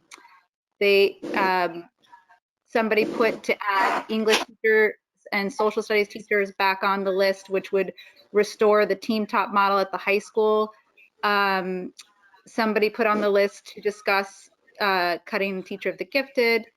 And then somebody put on the list to put back the teacher aide at the high school for the library. And somebody put back to put the librarian back at the middle school. Somebody else put back the para instructors and take out the lunch monitors at elementary. Proposal for a cut to elementary intramurals at one school, some consultant services at athletics. There's somebody put a discussion on the rental agreements between the YMCA in regards to swim and dive. Motion was put on the list to cut the building condition survey. Motion was put onto the list to cut 24 iPad devices, the smart boards for elementary that were and the desktops for specials teachers. And then someone put to cut the demography report that Malone McBroom does for administration. Someone put in to add a second teacher in residence. Currently, there is a proposal to add one teacher in residence. Someone put to cut budget control in half. Someone put to add contracted speech and contracted OT to add to that. Someone put to add 2 buses to the high school for discussion, but then there was another bus discussion later in the meeting, so it's a little bit confusing, but they will have to revisit it because it's on their add cut list to discuss. And then there was, as Jack discussed, the COVID expense conversation about adding to the budget to plan for COVID expenses. And then for capital, they discussed putting on to discuss the moving the copy room, which is currently behind, if you watch the meeting, you see where they're all sitting. Behind them is where their current copy room is. And so there's discussion to move the copy room down to the basement. And then the Holmes parking is currently a priority 3. And one of the board members asked to discuss moving it to priority 1. And so what this means is this is their cut add list. They next Tuesday is their public hearing. and they'll discuss it some more and ask some questions. And then the next week they'll go through that list, debate, and make their votes and vote on their final budget. I think I got that all right. So I think the only thing I might add is I believe, and maybe you said it while I was getting my next soda, was budget control. yes, I put budget control that a board member put on the list to cut budget control in half. Okay. Right. The 3 clocks that we wanted to see time fly out of the budget is still in. That's Correct. $75,000.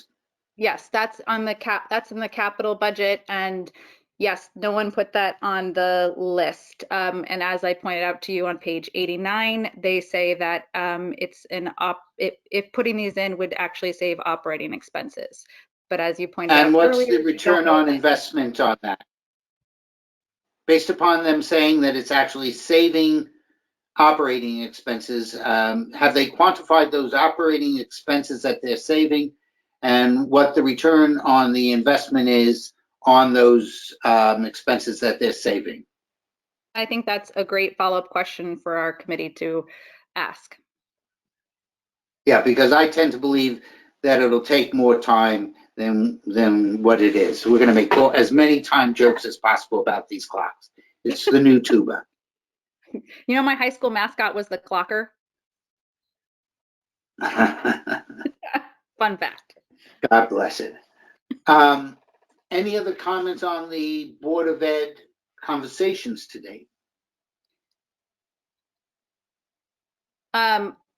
I just wanted to say that I agree with you, Jack. I do think there needs to be some planning for COVID expenses. You know, there's just a lot of unknowns still for the next budget year, and I think there needs to be some planning for that. I think it's really important to meet these students and staff where they are when they walk in the door next year. As far as budget control, there are several sections in elementary school that are close to breaking that I think they possibly may need the budget control for. You know, similar to how the Board of Finance in the spring asked the Board of Ed to trust them with COVID expenses, I think that this relationship is a two-way street. And I think that in regards to budget control, the Board of Finance needs to trust the Board of Ed.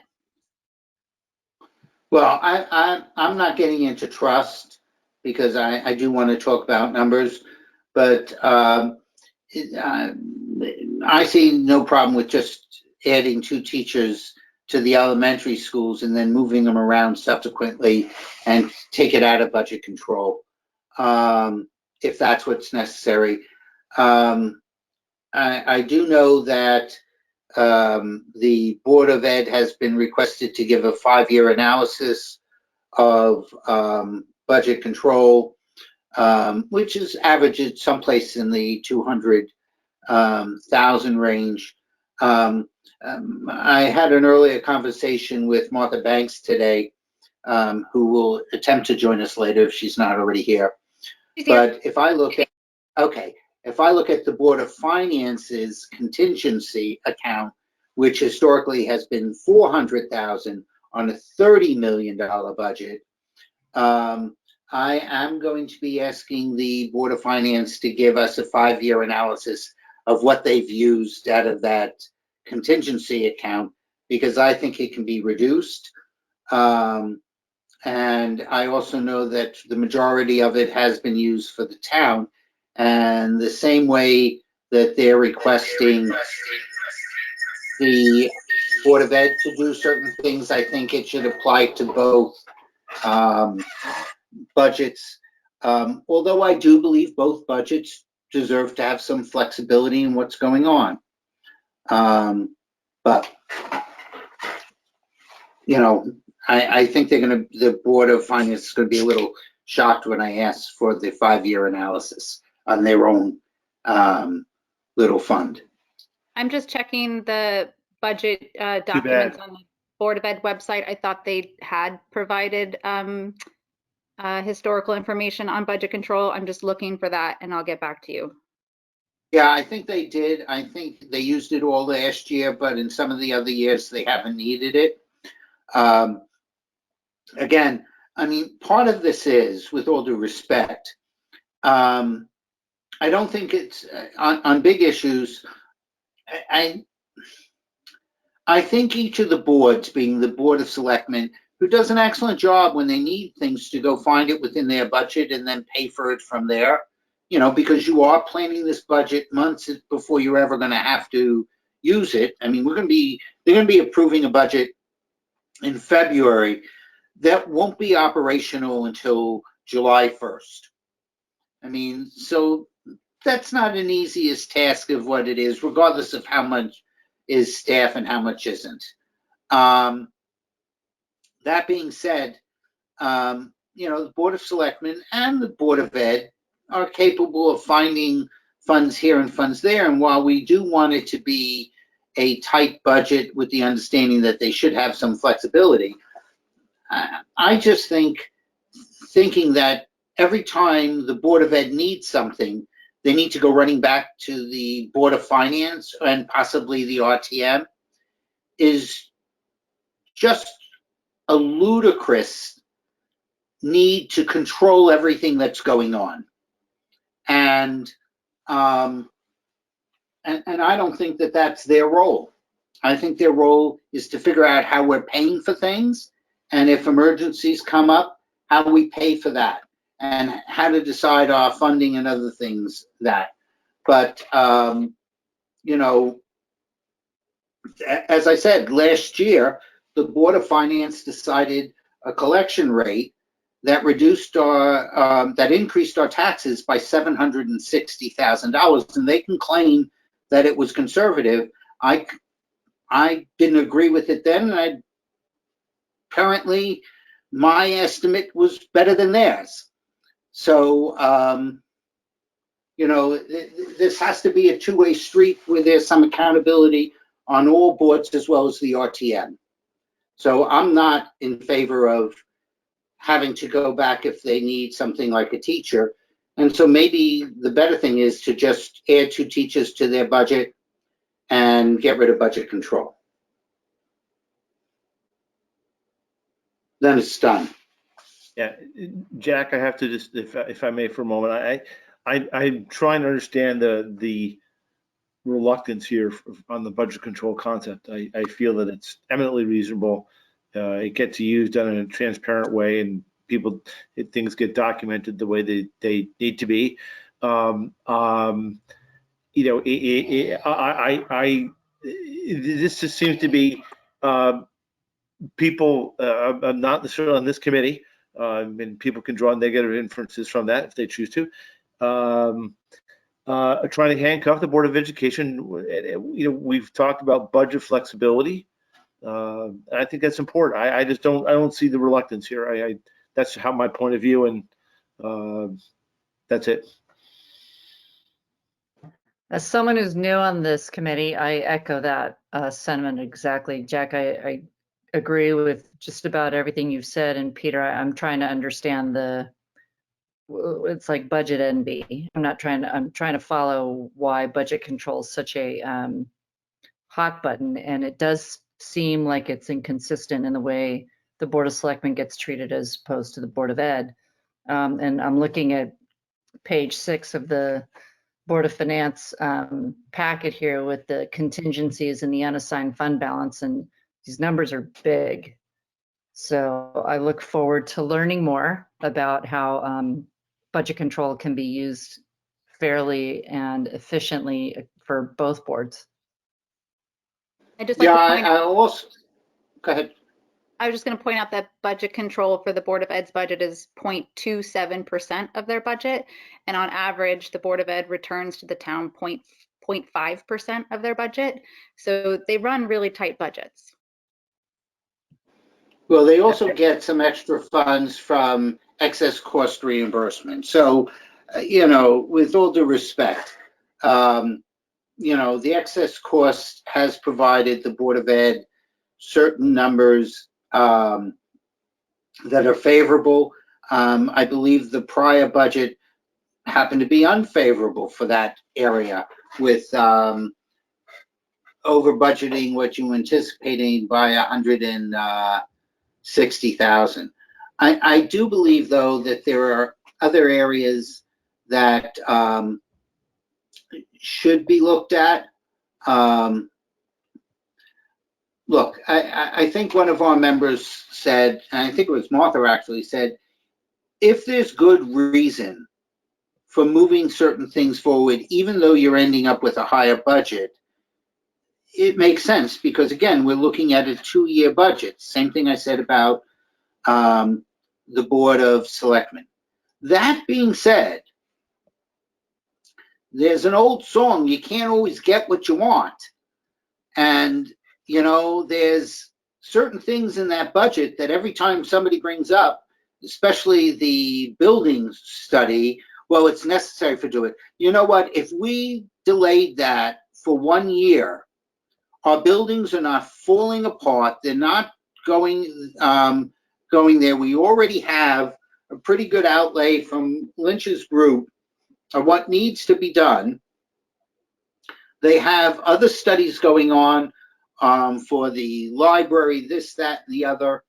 And so, you know, we have a new school that's being built.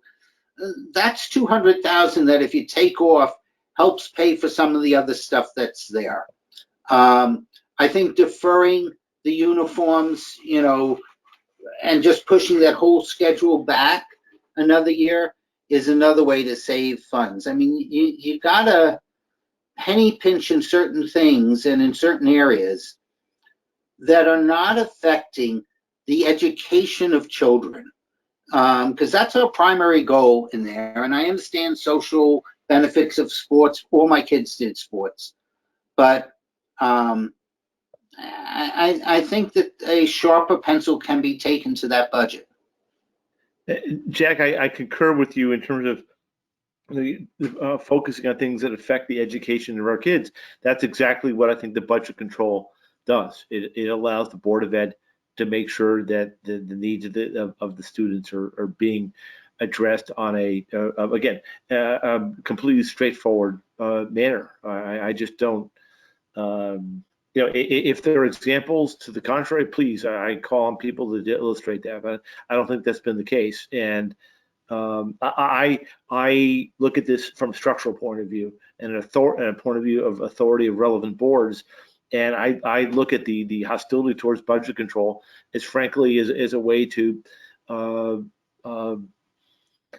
exercise substantive control over the Board of Ed, and I think that's I think from an authority point of view that's wrong. So that's my position. I would love to hear more people when their point of view on that stuff on this issue. So Peter, I will. Analyzing the numbers which I have done over the last 5 or 6 years, there really always is a surplus at the end of the day, and there really never is a need for the Board of Education to dip into their special account, the contingency account, that's for some reason is called budget control, which is very confusing for the public at large, because what that is, I don't know what that actually means. But if it's called a contingency account and you have these extra funds, they haven't been needed. And when they are needed, like in this current fiscal year, they will be much larger because of the COVID crisis than ever could have been set aside in the first place. And nobody has to worry about it because the town is well funded and has a general fund that can come in and cover any contingencies. So I guess it's an item in the budget to be free to, at the end of the day, to move funds around. I really don't think it's worth our time to look at the size of it. Well, yeah, Bert, I understand, and I think that I mean my issue here is primarily functional, and I agree with you, and there are monies that are left over. I prefer. I think it is more appropriate, and more appropriate to give the any board, not just the board of any board, the functional flexibility to do their job within their discretion, and so that with transparency and demonstration, everything is documented and presented to relevant oversight authorities. That at the end of the year, if there's money to give back, there's money to give back. I believe that I believe that having money to give back at the end of the year is not a bad thing. I think that is a good thing because it encourages people to manage well on a thrifty basis, on a day-to-day ongoing basis. And frankly, I have to say this, I've seen situations where when you go to the opposite model, where people are afraid to have money to give back, what they do is they tend to spend it in ways that, in fact, is inconsistent with good day-to-day ongoing management. And so that's I've seen that in action. So that's maybe that's just my background and my bias in that area. But it's I also don't. I think that it is inappropriate management and oversight to require any board to have to go outside of the budget process to go back and ask Mother May I to the Board of Finance. I think we need to trust the people that have been elected and appointed to their various positions so that they can manage those funds on an ongoing basis, day to day. And if there's money at the end of the year to give back, it's accounted for. They get to explain why there's money left, money being returned. Or if there isn't enough money, then they have to go back. They have to explain those things too. So I don't want to spend. I think we're probably spending too much time on this, but that's how I feel. That's my position. Jack, I see Jan with her hand raised. Okay, Jan? Yeah, I would agree. It's very important for the boards to have control over their own funds without going back to the Board of Finance to get a second small bucket of money. But I just want to add one other point to the, I don't know, was it Peter that was speaking before? I couldn't see. Anytime, and I'm speaking now as a former Board of Ed member, anytime you have to go back to the Board of Finance to get additional funds for a program that for one reason or another was underfunded or something else has come up, it slows everything down. That can have some control over its own contingency. It's a far more efficient way to manage funds than to go back and say, okay, we've got to stop here because we don't know if we're going to get X or we're going to get Y. So I just wanted to make the point that I think it's really important, whatever it's called, budget, whatever, or contingency fund, to have it in there. If it goes back to the town, it goes back to the town. If it's spent, we have to give some level of confidence to the people that have been elected to oversee the finances and education of the kids in this town. And that's what I think.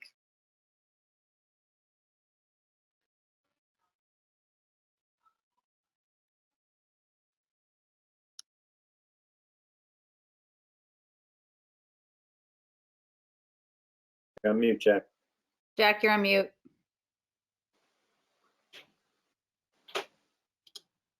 All right, sorry. I was doing something and so I muted. What I want to follow up on that.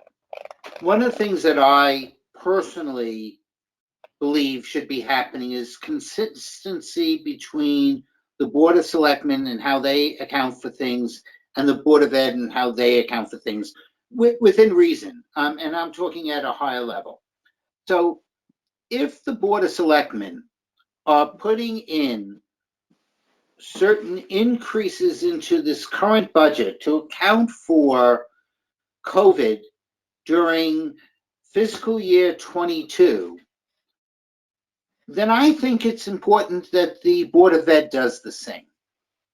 I also believe that if in the proper planning for the Board of Ed starting July 1st, they're anticipating that at least for the first 6 months, that COVID will still be affecting some of our students, teachers, and the like. You know, with no guarantee that, you know, the teachers still haven't been vaccinated.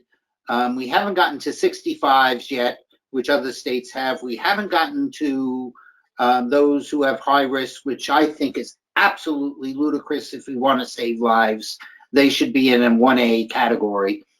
But you can't go and plan that you're going to need certain expenses and not put it in your budget because you're planning on going back to a Board of Finance and the RTM because you have a knowledgeable deficit in your budget. That's not how you make a budget.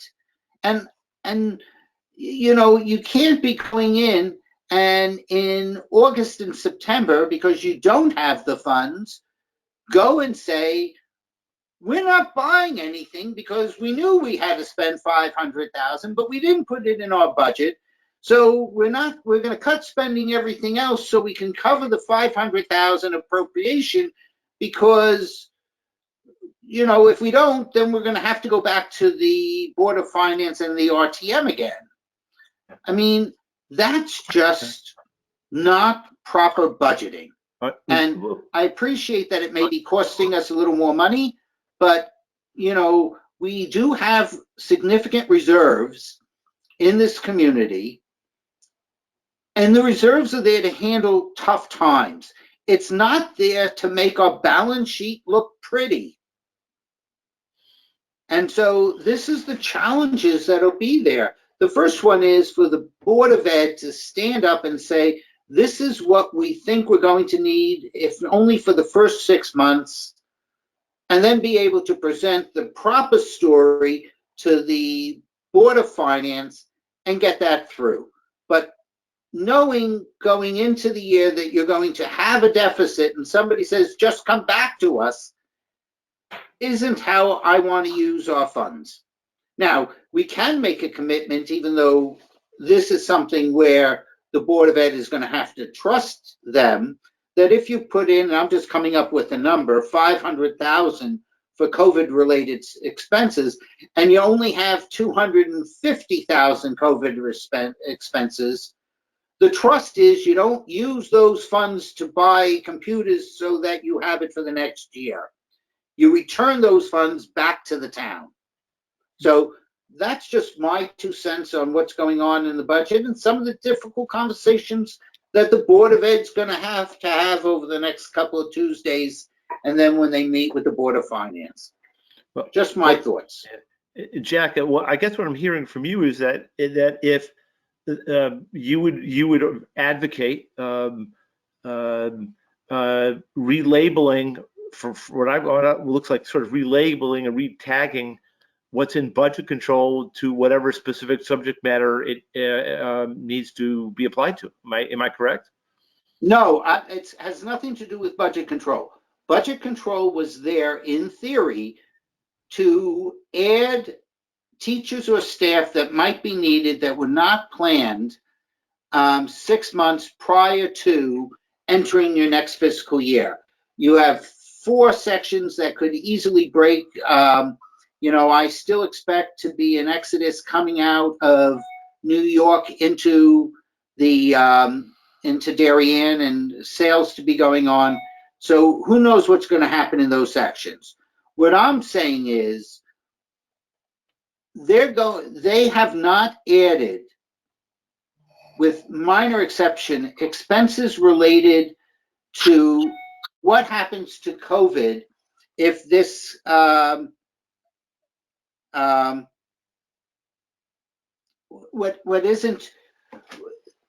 what happens if COVID is still here July 1st through December 31st? What happens if they need more nurses over here?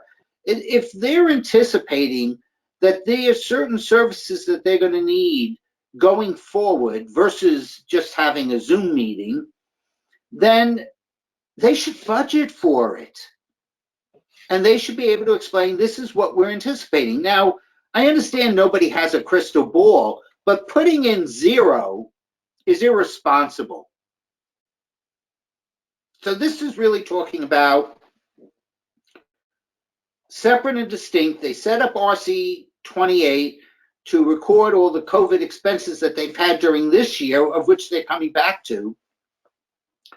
But there's been some discussions over there of, nurses, other things like that, staff that might be necessary for if COVID continues from July 1st to December 31st or beyond. I don't disagree with you. And so they should be budgeting for that. They may not want to they're not putting in $2 million.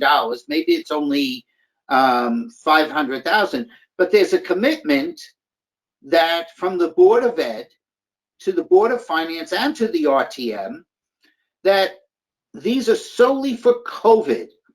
And if they only need 200,000 of it, 300,000 is coming back to the town because we are going to be taxing for it. So 300 comes back to the town and it's not used for other things. This is where trust between the boards and the RTM need to exist. This is where the Board of Finance needs to trust the Board of Education that for this slice, which is typically not how we handle budgets because we're giving them a full appropriation, but for that core center, they're agreeing that for this future budget year, those are solely for these expenses, and this is the reasons why we think we need it. And so that's just my opinion. I think going in with no COVID-related expenses into fiscal year 22 is bad business and bad budgeting. Even if you can't say, I know exactly what's going to happen, they don't. But they know certain things that they had to implement this year to handle COVID.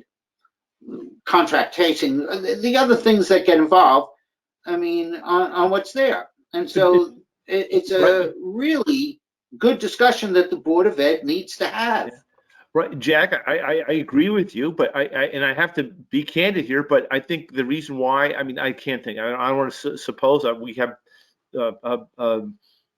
some folks from the board on the call here, but on the meeting, but somebody has to ask, is there an overall sort of approach? Is there a particular type of environment that is forcing the board or has guided the board to think in this way as opposed to what you're advocating? That's how I feel that there was a lot of tough budget talk last year, and maybe that's contributing to that point of view. I don't know. That's something that we'd have to discuss with board members. Well, one of the things that I've learned is that I may have my opinion, but the last I checked, I don't have a vote on the Board of Ed, so I can give my opinion, but I can't answer for them for their thinking. Jack, Jan's trying of to why talk. They're not doing it. I'm sorry? Jan is trying to speak. Yeah. I hear what you're saying, Jack. There's a meeting coming up, and I believe in my mind that these things are best addressed as questions to the board as opposed to us on F&B rerunning all of the options so we don't know what the Board of Ed actually would like to say about them. And I disagree. I'm going to tell you right now, I disagree. We have the right as a budget making authority to state our opinion to them. Jack, I really upset that you didn't let me finish. I apologize. I believe that all of your opinions and my opinions and everybody else that I can see in these little squares has the right and responsibility to express their concerns to the Board of Ed, the Board of Finance, the RTM, any other subcommittees, or anyone in the public in general. But I think that going around on some of these things in this meeting, rather than putting together a list of questions, I think our meetings would be far more, if we could come up with the questions and be sure that they're asked and answered. I agree.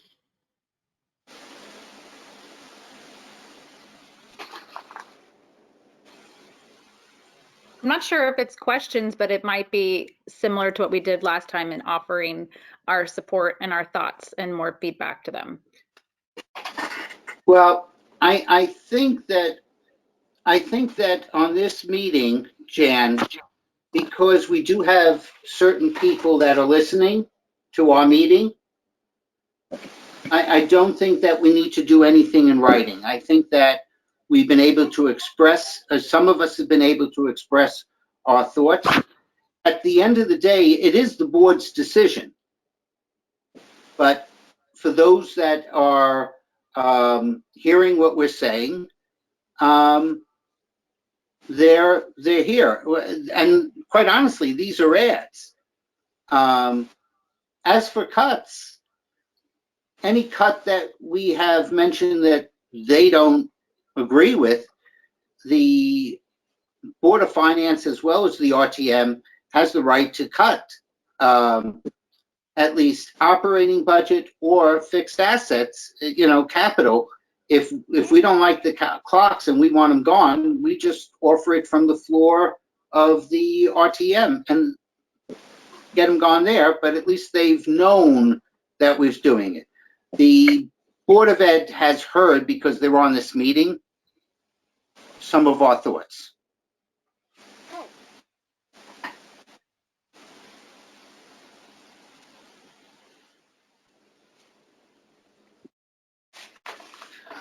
Anyone else on the Board of Ed?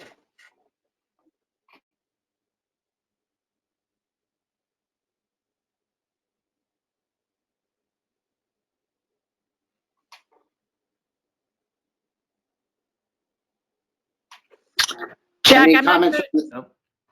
Go ahead. Oh, nope. Sorry, I thought you called for Board of Ed comments. I would say I'm not sure we can talk, but just everyone be assured we're listening. For those who, I play with the little people, and we have the chairman, vice chairman, and the chair of the Board of Ed Finance Committee on this on this meeting. So I know that those three are hearing our comments. We can express them here. We're not all going to agree on them. I'm sure there's members who don't believe that we should be budgeting, but for those that feel that that's the way they want to go forward, some of us will support them if that's their choice. But again, it's their choice. It's their tough decision. We are listening. It's Duke. Thank you. You're welcome. Jack, Yep. I think that's what I was trying to say, is that it is their decision. I know it's their decision. I've been there, done that. But I think it's important that since not everybody that's concerned with this is on the call, I think it's reasonable to suggest that some kind of a summary go to the Board of Ed. Pardon? I know someone said something. Anyway, I did. Go ahead. I'm not to do it, but I don't think it's unreasonable to give them some of our thoughts as questions for them to answer or concern themselves or not concern themselves. So that was all. I don't think you and I are disagreeing, Jack. I don't think we are either. My thing is on the on for whether or not they do RC 28.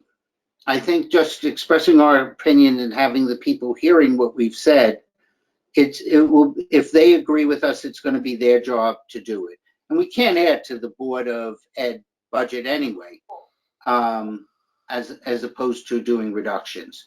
As for some of the other comments that we have here, I will be sending out additional questions and comments to Duke and share with Dr. Adley. Make sure it's timely. I'm sorry?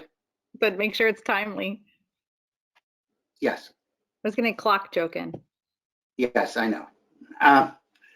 We will have at our next meeting that we're having, I will be requesting Dr. Adley and Duke to join us because it's going to address the administrator's budget, administrator's contract, and it will allow them to provide some additional answers to some of the questions we have, which is how we're going to do it.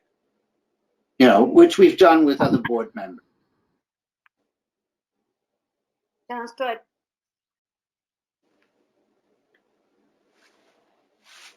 But I do want to say, and Jan, and this is, I know we're agreeing, but one of the changes that have occurred during the time of my chair of F&B, and it's part of the reason for the buddy system and other things like that. Often in the past, F&B made comments after the budgets were already done, and that's too late.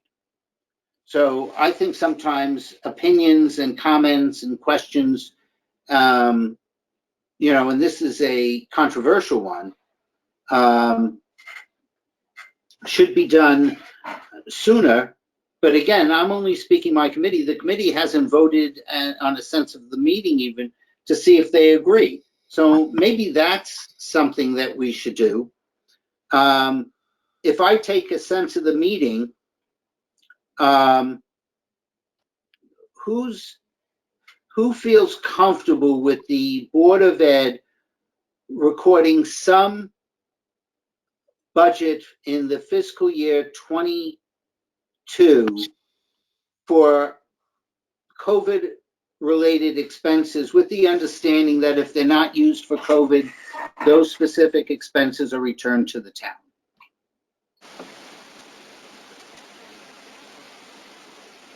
Maybe I'll do it this way since I don't have everybody's picture. Are there anyone who's not in favor of that? But budgeting for anticipated or potential COVID expenses, is that what the question boils down to? That's correct, and included in this current budget with the understanding that if you don't use them for COVID, it comes back to the town. Which is the general premise for most expenses, I thought. Yeah, you know, this is Yeah. So I'm just trying to understand why there's a distinction here for COVID versus anticipated and unanticipated expenses of any other category. That's what I'm struggling with. I remember this last year and putting this holy halo around COVID, unknown COVID, which in March and June or May when we were talking about it was less known than now. But Mark, I'm sorry, you were trying to make a motion. I apologize, but Mark, I think that No, Mark, this is Mark, good. I think that has to do with the fact that COVID expenses generally have seemed to be much less harder to predict, and they're much you know, I'm not down in the weeds on it, but I think these things have been much more harder to plan for and predict, and so it makes it harder to come up with to estimate them. I acknowledge that 100%, but that to me, I don't understand why that has us not estimating at all and just pretending it doesn't exist. I think not it's that better it doesn't budgeting. exist, but kicking the can down the road. I just Mark, struggle with I don't that. have the answer. I'm struggling with that also, which is why I raised it. I will tell you the one nuance to this, which legally we don't have the right to do, is that again, we're giving the Board of Ed a total appropriation, and all the line items and cost centers in their budget are really nothing more than placeholders. So if they were, and I'm just going to use the number, if they go and budget $500,000 for COVID, and that's added to the appropriation, typically, if they wanted to use it for something else, there's nothing in state law that would preclude them from doing that. So in this particular case, it has a little caveat that we're asking the Board of Ed on this one little cost center to treat it differently than the rest of the appropriation they're getting. But Jack, they have already done that. It's RC 28. They have already identified. You guys are not far away from each other because you already. No, but that's this year. But if we just, again, if they add $500,000 to the current budget, based upon state law and the fact that we're just giving them an appropriation, neither the Board of Finance nor the RTM has the right to specify that this 500,000 is solely for COVID expenses. The only way we could do that would be to request the 500,000 that they're asking for COVID to be put in a special reserve fund controlled by the Board of Finance, and as they had expenses, that those would be transferred from that fund back to the Board of Ed. Like what That's I'm the only saying way is- that we. Jack, what I'm saying is RC 28, if it's in the budget for next year, it already says this is one item that is clearly identified as not having to do anything with the current or the expected regular business. It's a one-time event, and so that's how it's included. That's how it's going to be looked at by everybody. I mean, a budget is just a one-year exercise in a 5 or 10-year plan. It is really, I really think it's well done that RC 28 has identified these separate issues that hopefully will go away, and they're one-time issues, but our strategy should be long-term. So I think you guys are all saying the same thing, okay? It's all down to mechanics. And so everyone agrees how this is going to be handled. Okay, I actually think it's handled well how it's set up right now as a separate RC. I want to go back to Mark. I agree, Bert. I want to go back, Mark, to what you were saying, because maybe that's a better way to put the sense of the meeting. And that is, you were saying that how did you use the verbiage that this should be, that they should be planning for their COVID expenses? Well, I'll try to repeat it, but Use certain words that. Sure, my thinking was that expense, and granted, it's very challenging to estimate what it's going to be in a fluid environment, but that expense should be budgeted for as best it can be. In my mind, not much different than every other expense. Some are predictable, some are not predictable, but should be budgeted for as best it can be estimated today. I think that's what most line items in a budget are, how they're arrived at. This is just a very unwieldy one. I get that, very volatile. Can you hear me? I'm having a little difficulty with my screen here. Can people hear me? Yes, we can hear you. Oh, okay. Yep. You know, it seems to me, you know, COVID, I mean, I hope we don't have to budget for it or spend money on it, but it's a complete unknown. And it seems to me they've kind of outlined what, if money has to be spent, what the costs are. But I hate to build it into the budget.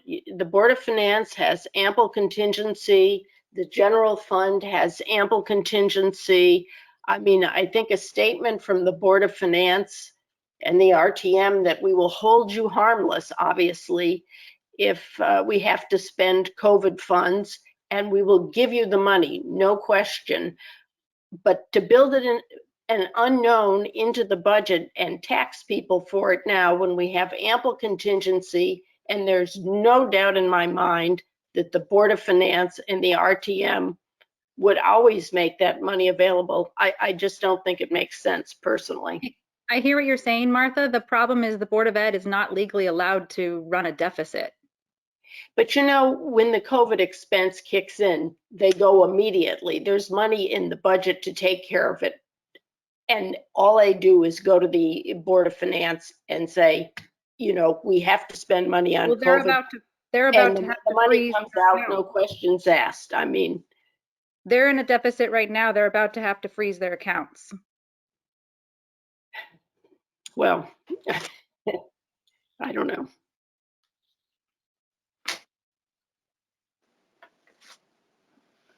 Well, I Mark. mean, have they made the case? I mean, are they going before the Board of Finance? Rather than freeze their accounts, why aren't they going before the Board of Finance and asking for money? They are coming. Sorry, you missed that part of the meeting. It was the beginning of the Okay, meeting. sorry, I obviously tuned in very late. Okay, sorry. Mark has his hand up. No, that's all right. Martha, I know, I'm going to get to Mark right afterwards. I want to answer Martha's question. The reason why there's a consideration of freezing accounts now is that until such time that the Board of Finance and the RTM, in fact, approves that appropriation formally, they are running a deficit for which they are responsible for. So while we can all think that everybody's going to say, yay, let's do this, and we don't anticipate any hardship in getting it done, they're still responsible until such time that the two bodies approve it. And that's why they will freeze now as a protection, possibly freeze now as a protection. Okay. Mark. Thank you, Jack. In budgeting for COVID expenses, I wasn't thinking along the lines of just a provision for an unknown. Jack, you articulated it very well. What are the expenses that would be budgeted for? Is it to comply with what the CDC is expecting schools to have to deal with later in the year, this year, or I guess that'd be the first half of fiscal 22? Is it guidance coming from the state that is giving rise to the need for these expenses to comply with that guidance? I would have expected that the budget item would be a coordinated effort to respond to anticipated needs. If the needs can't be anticipated, no, I wasn't advocating for a guess. But I know all organizations are having to plan and budget for out a year plus, whether it's reconfiguring either office space or in this case, the school configuration that was put in place for COVID. I suspect there's cost to undo all that as well. What is today the organization, or in this case, the Board of Ed planning for it? If there isn't a coordinated plan that can be put together today, then maybe it doesn't make sense to have a budget item. I just don't think it's quite that much of a black hole as the 12 or 13 of us today make it out to be. I think there's guidance out there, and it evolves, no doubt about it. It's fluid, but there is information, I suspect, that's coming out that the Board of Ed is going to try to respond to, like every organization in this country is trying to respond to the best guidance coming out at the time. Well, Mark, if I might just do off the top of my head some of the expenses that I thought have been discussed, but obviously they're going to need some PPE equipment and that for 6 months. They should know what the cost of that is. Potentially, there's the need for contracted nurses. There's the hotline that has to be maintained. There may be additional cleaning supplies that they have to build in the budget. And interesting enough, one of the things that you mentioned is there's a lot of things that they've put in place that once we get back to a normal process, you may have to be taking down. So there may be some expenses associated with that. I'm sure, but I think if they could quantify what those might be, that would be a good start for saying, here's what we're anticipating, here's the cost we're anticipating because we already spent some of this, and here's what we want to budget for. And so I would agree. I don't want some, grabbing a swag number taken and put it in there. But if there's 5 or 6 things that they can quantify, and that's what they want to budget for, I think that's a reasonable request. Jack, Mr. Deneen has And I his think hand up. that's okay, Mr. Deneen. Go ahead, Duke.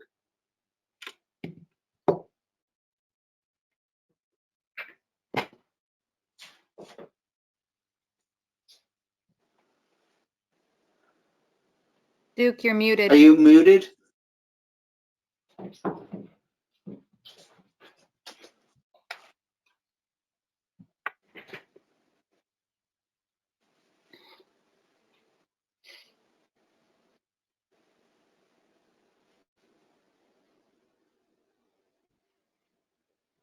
Duke, on my end, you're unmuted, so try from your end.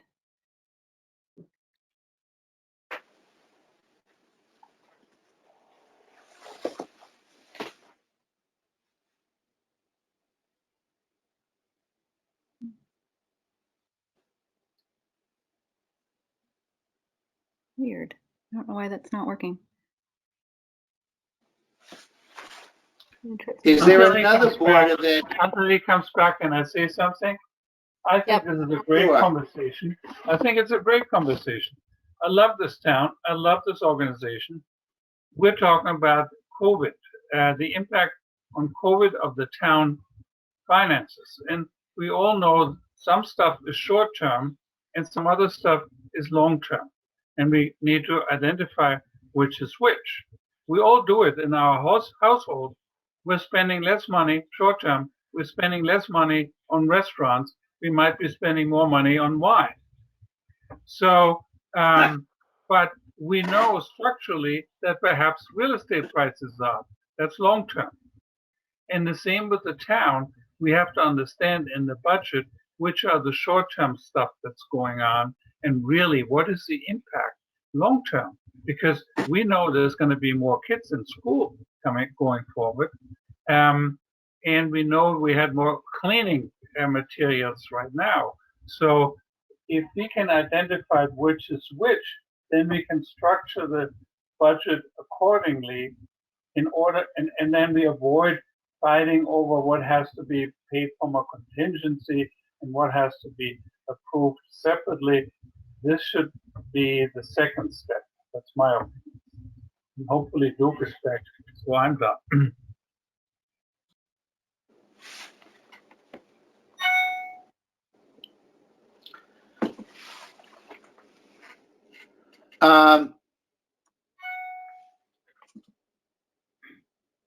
Why don't we move on, and then if Duke is capable of answering now, if not, we'll see him in a couple weeks anyway. Okay, is there any other conversation on this? Do we want to take a sense of the meeting on it?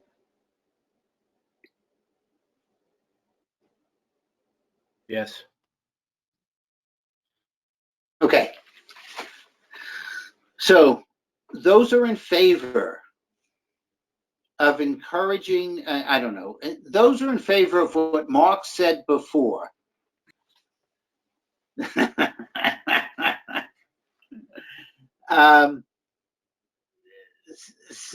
Raise your hand, and Stacy, can you see raised hands?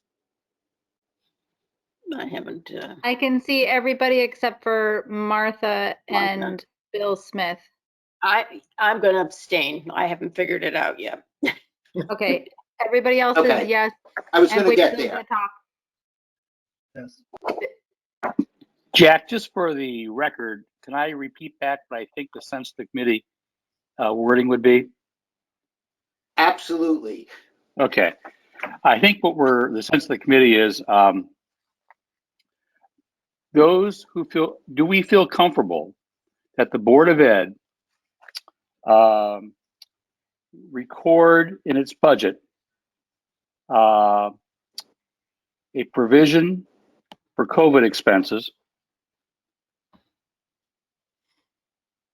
and if not used, those expenses would be returned to town, period. Those are my notes, Jack. Mark, what do you think?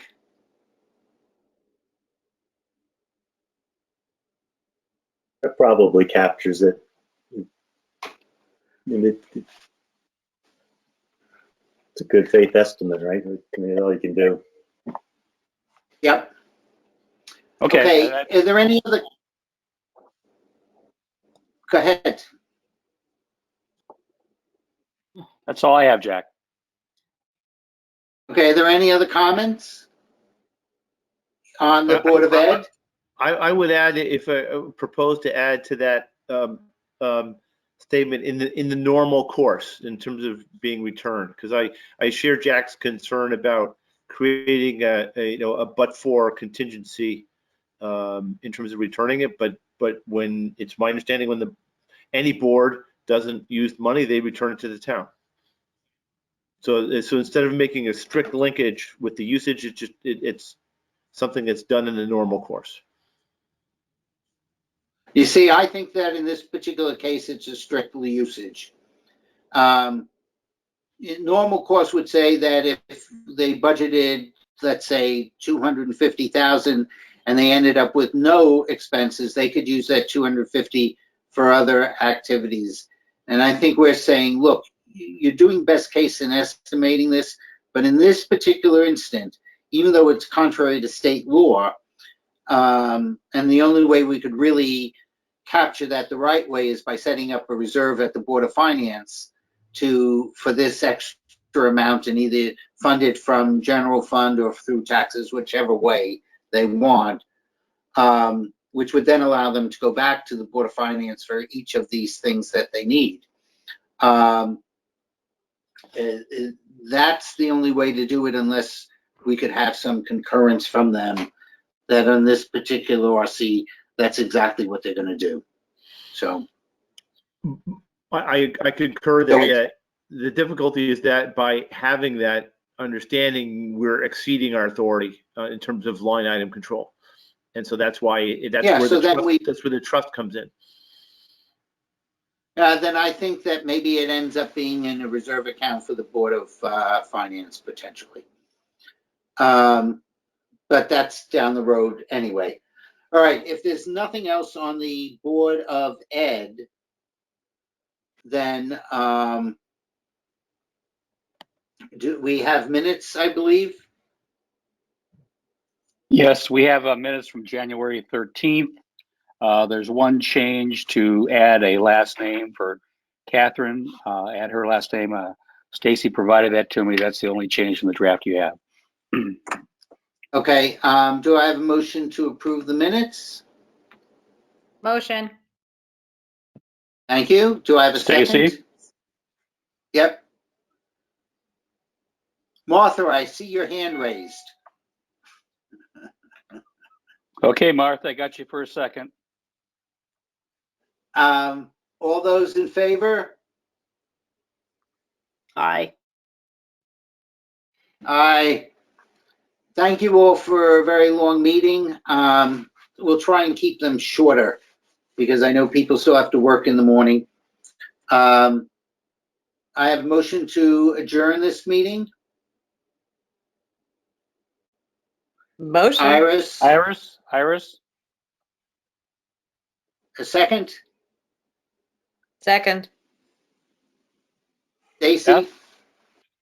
That was Beth, I think.